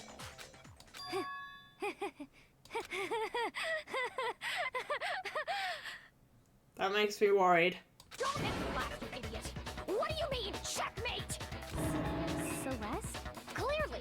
You want to cram me into your little guilty box. Well, there's one little problem. Have you already forgotten what Hifumi told us as he lay dying? Hey Hifumi, who was it? Who attacked you? Who tried to kill you? Who killed me? That's right. I remember their name. Yasuhiro. When we asked him who had attacked him, his answer was quite clear, was it not? He said, and I quote, Yasuhiro. In other words, Yasuhiro Hagakure! My name isn't really Yasuhiro. It's actually Taro. I'm calling bullshit on that one. Sorry, dude. Your confusing statements don't make any sense. You're only making things more complicated. He did say Yasuhiro, but are we sure he was really pointing the finger at Hiro? What the hell are you talking about? I'll burn you alive! Kyoko, what do you mean by that? Think back to how Hifumi used to talk to us. I know you always called me Naegi instead of Makoto. And Naegi is my last name. How did he refer to each of us? He said people's last names. Which means Yasuhiro is the last name of Our whoever last killed him. names. He called us all by our last names. Exactly. I know I heard him say Mr. Naegi more than once, for example. So if Hifumi did mean to say Hiro's name, he would have said his last name, Hagakure. I'm sure it was just incidental. By chance, his first name. Granted, Hifumi has called me Makoto in the past. Indecent? But that's really just... That was when he was desperate. I believe that was when Kyoko gathered us all in the bathhouse to talk about Hifumi going to Alter Ego. Don't talk. Random chance. Now isn't that a convenient explanation? No. There's no reason to think he would have said the name any different than normal. But he must have run out of energy before he could say any more. So Hifumi was trying to tell us the last name of whoever killed him? But the name he said doesn't apply to anyone here. Well, no. Hold on.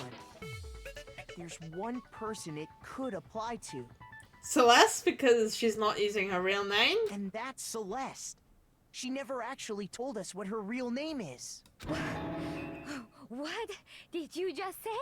To think you'd take your false accusation so far, I don't know whether to laugh or spit!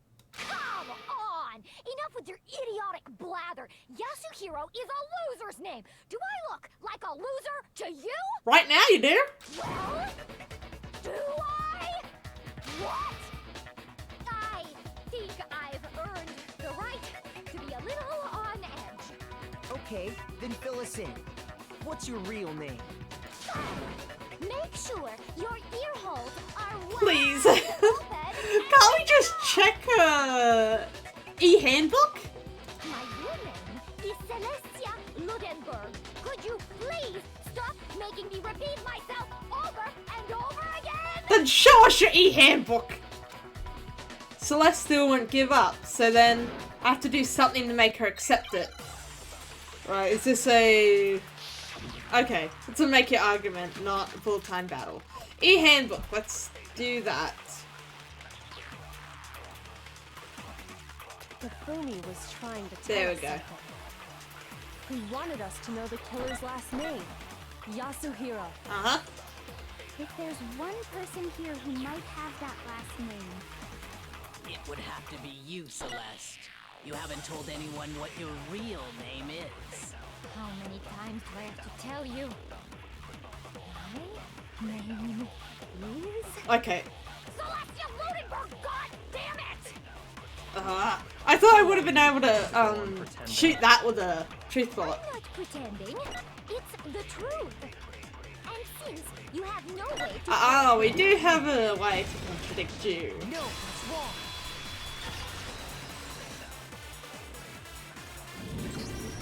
That's it. The handbook. What? Anytime you turn your handbook on, it shows the owner's name when it boots up, right? Monokuma told us all about it before. This handbook is absolutely vital to a healthy school life, so don't lose it. When you start it up, it will display your name. Always make sure you have the right one. Now, this is not your everyday handbook. There's so many more uses than that. So all we have to do is check her handbook, and that'll clear up everything. That's how we can find out Celeste's real name. That's an invasion of privacy. I refuse to cooperate. Come on, show us. Celeste, can you please just tell us what really happened? Please, just tell us. Even when I'm put in check, it's just my nature not to give up. Because...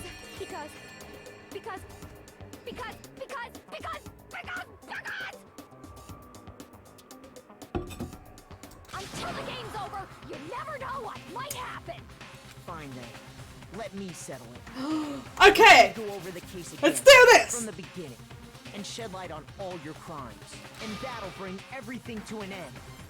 We will end the stream as soon as her execution is over. Just letting you know now. Because we are very, very close to the end. Right, met up with Hifumi. They made a deal. So...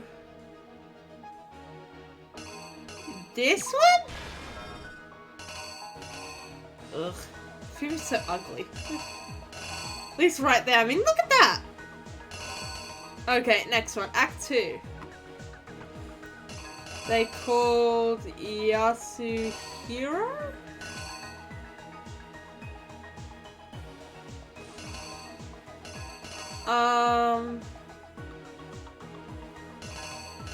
Yeah, I think that'll be Yasuhiro's face. And then they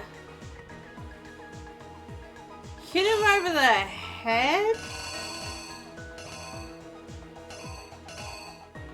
Oh, no. This one would be there. Then you have the time is 1 AM. They stuffed him into the suit. And then...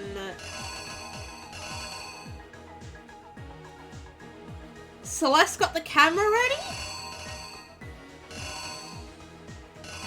Yes, Celeste got the camera ready.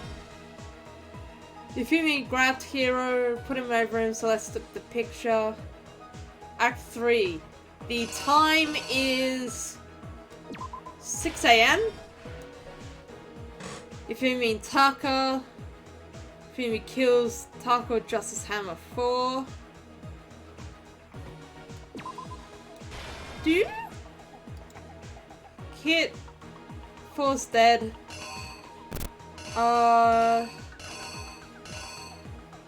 Yeah, that's it. Act 4. Celeste shows Makoto the picture. We go to the library. Where Justice Hammer 2 is. Act 5. The nurse's office. Hifumi grabs the blood. And then he is dead with Justice Hammer 3. We all find him. At the same time, Taka's found. Act 6.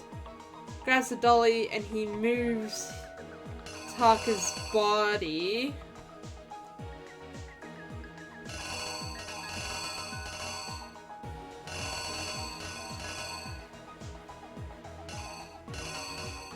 Is it this one? Ugh, I hope that's right. And then...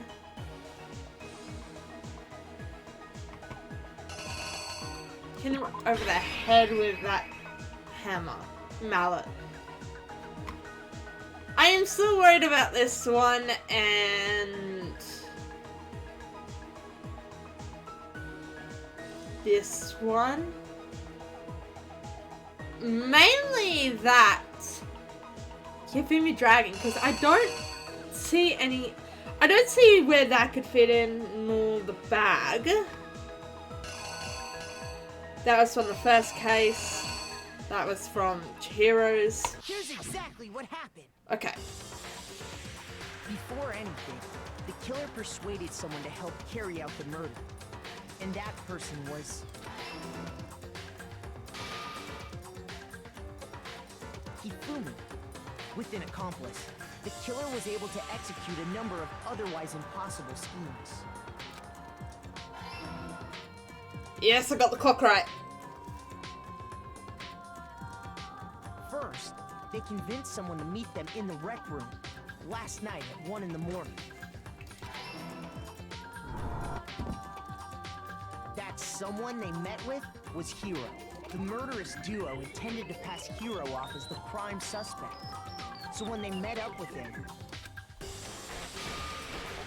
Stuffed they into the drugged suit. him, knocked him out, and stuffed him into the Robo Justice suit. Got that one right. Sweet. Next, Hifumi positioned himself to make it look like Robo Justice was attacking him, while the killer used a digital camera to take pictures of the assault. Yeah. They did all this just to create evidence that would put the suspicion on Hiro. Okay. When they were done with him, they shoved him, still unconscious, into the pool room locker.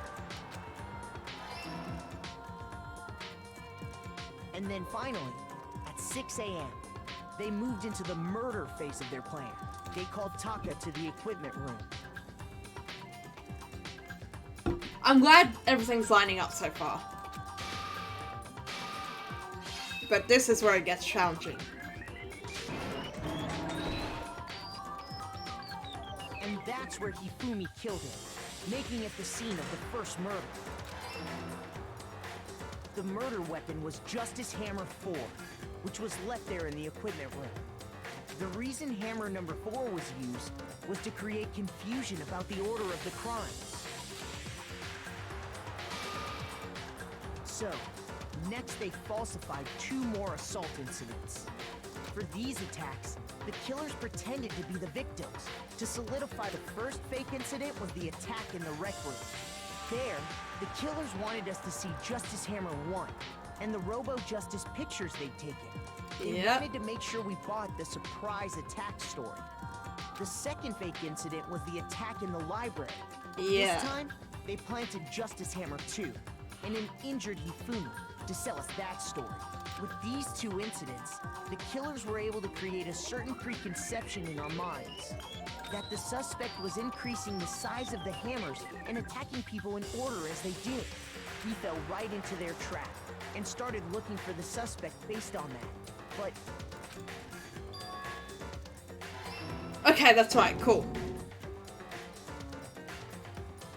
while we did that, we left Hifumi alone in the nurse's office. I gotta ask though, was Hifumi actually hit over the head with Justice Hammer 2? Because if so, ouch. Still check for concussion. This was exactly what Hifumi was hoping for. He took a blood packet from the refrigerator and Justice Hammer 3 and turned the room into a crime scene in which he himself had apparently been brutally murdered. He let out a scream to draw us back, and when we returned, that's what we found. Meanwhile, the other group that had been out searching found Taka's body at the same time.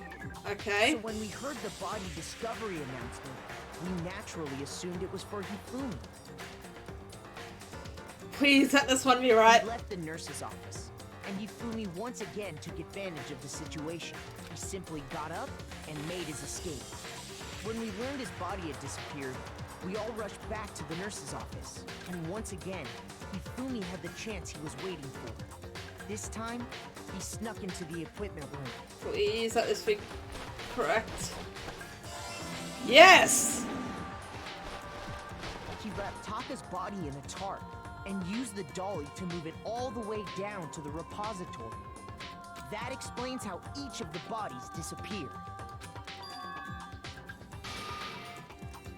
But even Hifumi didn't know what the true killer had in mind for their final act.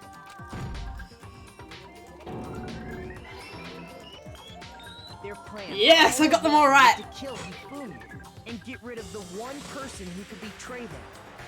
And they did it using an ordinary, everyday hammer from the repository. That should cover everything that happened in this case. And the villain behind it all is... Celeste!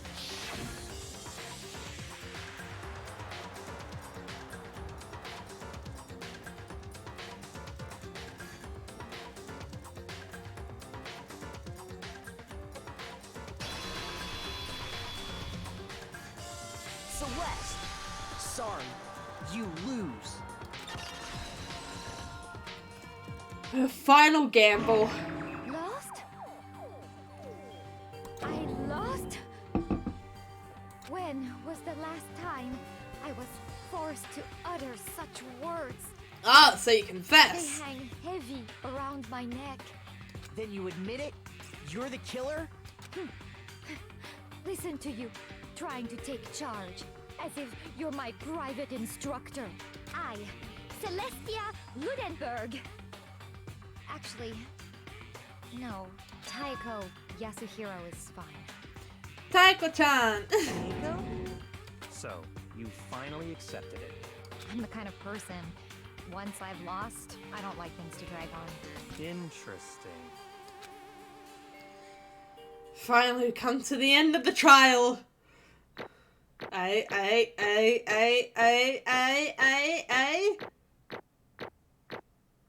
Yeah! Always! The first in my entire life. That took us, what, 2 hours and 20 minutes? Oh, and 111 medals? Sweet. Okay, Monokuma. I'm ready to begin. Or, no, I suppose this is the end, isn't it? It is indeed the moment we've all been waiting for. Time to vote. Okay? Okay. Let's do If this! you would, please locate your lever and cast your vote. And when the votes are tallied, will you make the right choice or the We know it's gonna be the right choice. Let's just move on.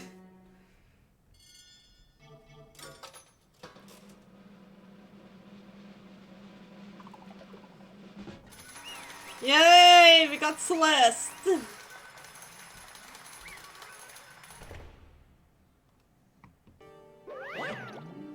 It's basically formality at this point, but once again, you're totally correct. The black in this time, the true killer who devised the whole stinking scheme was Celestia Ludenberg, or more precisely, Taiko Yasuhiro. Honestly. I lost. Well, that sucks. I guess trying to work with someone else was a mistake after all. Hifumi's ineptitude was beyond all my calculations. I knew it. So, you really did approach Hifumi with this plan. But how did you get him to agree? I can't imagine he would have happily agreed to commit murder. I'm sure she relied on her specialty, lying. My specialty? Don't make me laugh. I didn't have to lie to get him to agree. So then... Then did you use, you know... I knew you'd figured out, Kyoko. You're absolutely right. To get Hifumi to act as my accomplice, I used her. For everyone who's still left, I'll avoid mentioning it by name, but it was the one thing Hifumi and Taka were both super into. Does she mean... Is she talking about alter ego? Say what? What? What are you talking about? Just a second. Don't interrupt. We're in the middle of a very important conversation here. I'm totally out of the loop as usual. How sad.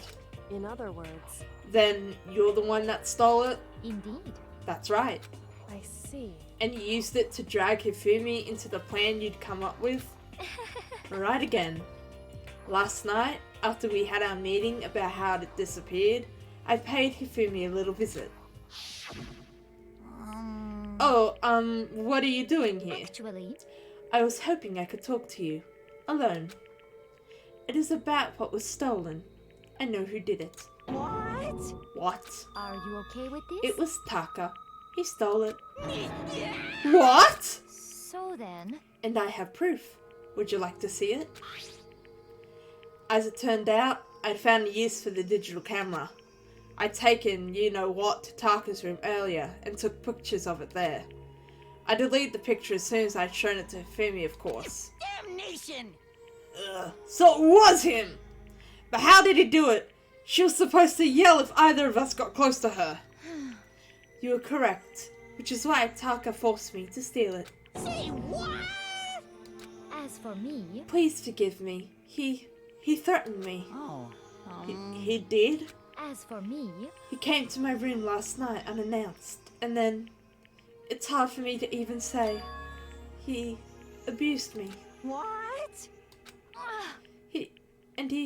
He took pictures. He said if I did not do as he asked, he would show them to everyone. So I had no choice. Damnation! That's a crime, an absolute crime. I knew he'd gone a little crazy, but I never imagined he would go that far. It was amazing how completely he brought it. I can't express how enjoyable that was. I'm about to say something I've never said before in my life. I'm going to kill him! I'm going to fucking kill him! Nice job, Hifumi. Wait, please. If you go now, you'll be playing right into his hands. Huh? Actually, Tako's planning to use her to escape. He has made you his target. What? Escape, you don't mean? Taka is going to try to kill you. What? indeed. And also he can keep her to himself. That bastard! Bastard! Honestly, Can we allow him to continue with these barbaric acts? Absolutely not! How could I? She... I swear! I have to save her! actually, Then, would you like to join me? It just so happens I've come up with a plan. Huh? I've devised a way to reclaim what he has stolen and escape this dreadful school. And with that, it is complete. Huh? What are you talking about? Oh, nothing. Hifumi agreed without a second thought. The effect that item had on him was remarkable. The power of love. Even a love as twisted as that can still drive people mad, it was seen. You disgust me. I see.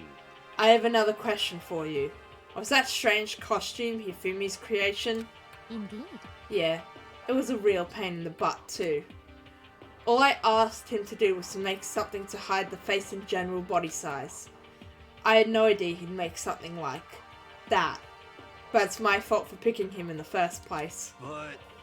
So, why'd you decide to make me the suspect? Because you're stupid. That's it? Let's see. And in that regard, I made the right choice. I'm so glad your stupidity surpassed me, my every expectation. Life must have been tough on your parents, though.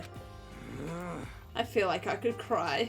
Well, But when you were explaining your plan to Hifumi, how did you explain the part about him playing dead?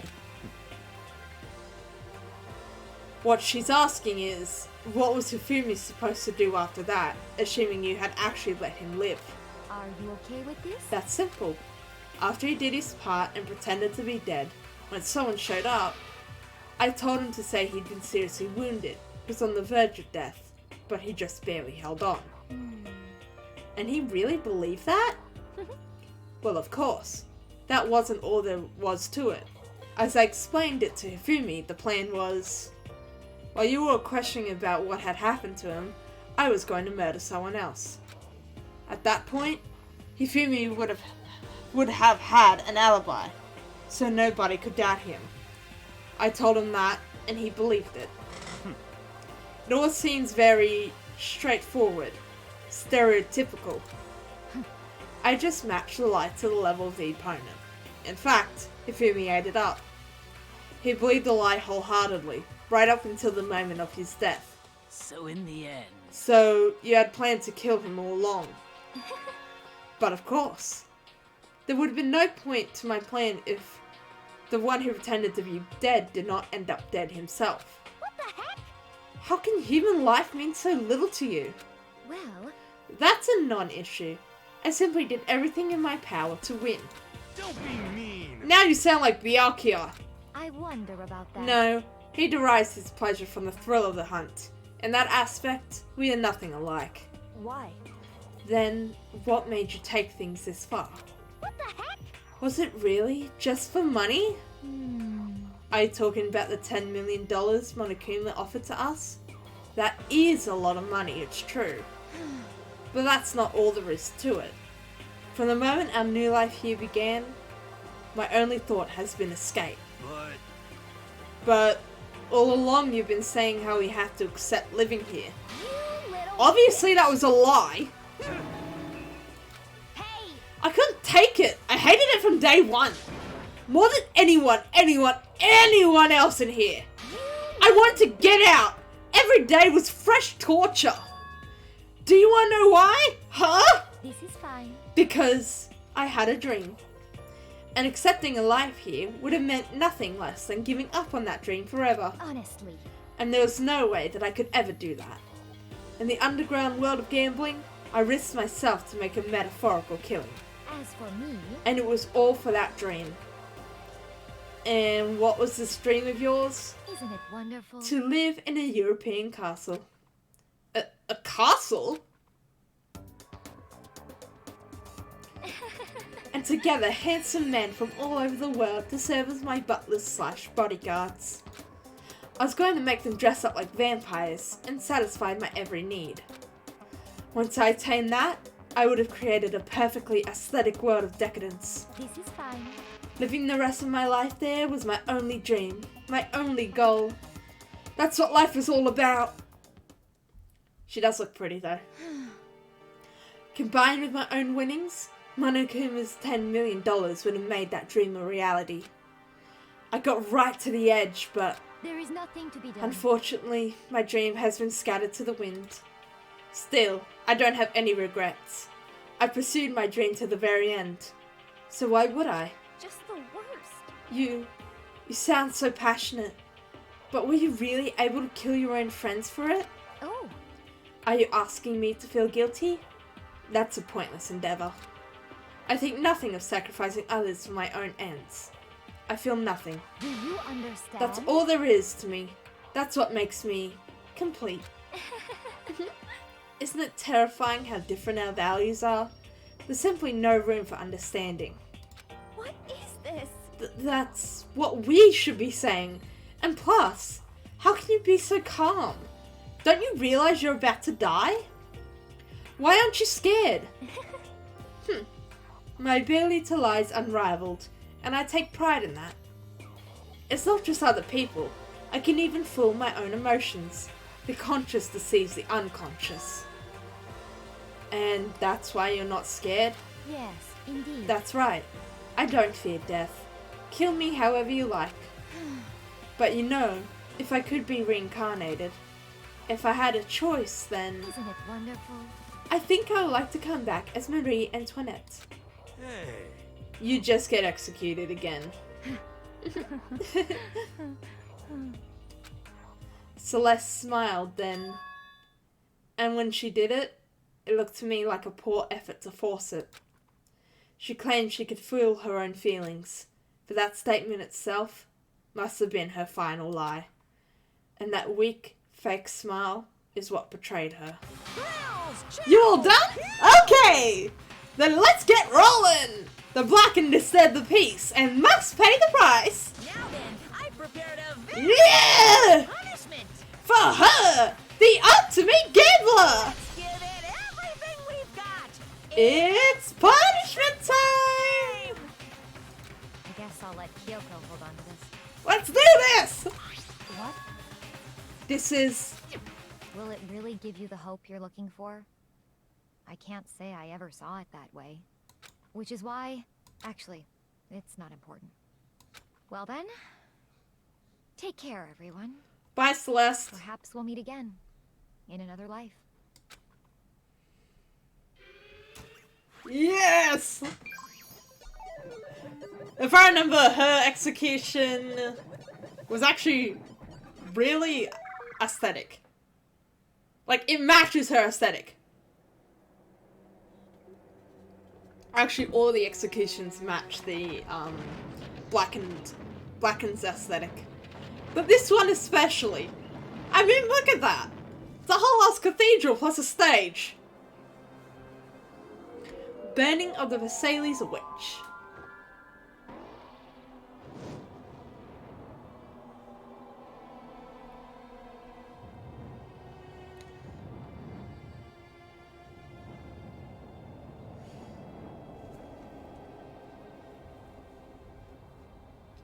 even notice her shoes were red?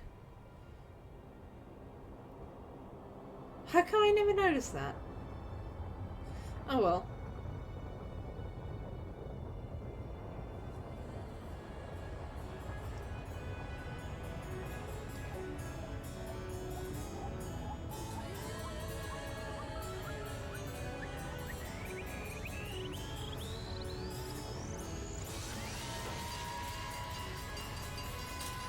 A fire truck, okay.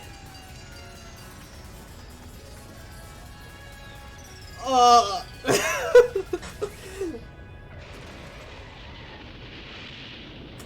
Man, that must have hurt. First being burned, then being smacked into by a fire truck. Yikes. I feel like I say yikes every single execution.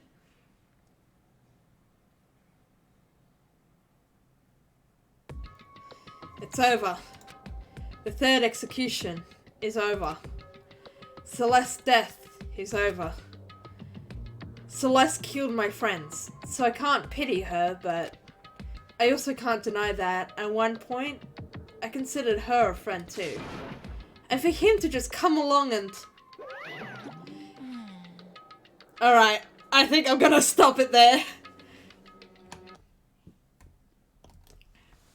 Thank you all for coming today, whether you're lurking or you participated in chat. A big thanks especially to Spider Boy who followed this stream. I'm glad where we left off, because my plan right now is, next stream, I am going to get up to at least halfway for daily life, or until we get the first death. And then the stream after that will be the entire investigation, and then the one after that, the entire trial. So I'm going to try and keep it to those three sections: daily life, investigation, trial, daily life, investigation, trial, so on and so forth, until we finish this. Because I am not giving up on this series. I really do like Danganronpa. It's just... it takes a lot out of me. It's a lot of talking, and especially in trials where there's a lot of, like, the voice actors talk. I don't like talking during those segments, and I don't really have anything to say other than what I think. And most of it comes out in the trial anyway. I just end up rehashing or predicting what happens. So yeah, that's all I have to say. Thanks again. If you guys have missed any other Danganronpa streams, I do have a VOD channel on YouTube. Link is in my socials, in my About section on Twitch. Or you can go watch the edited versions of these streams on my main channel. They come out every Monday. Until then, I guess I will see you later. Bye!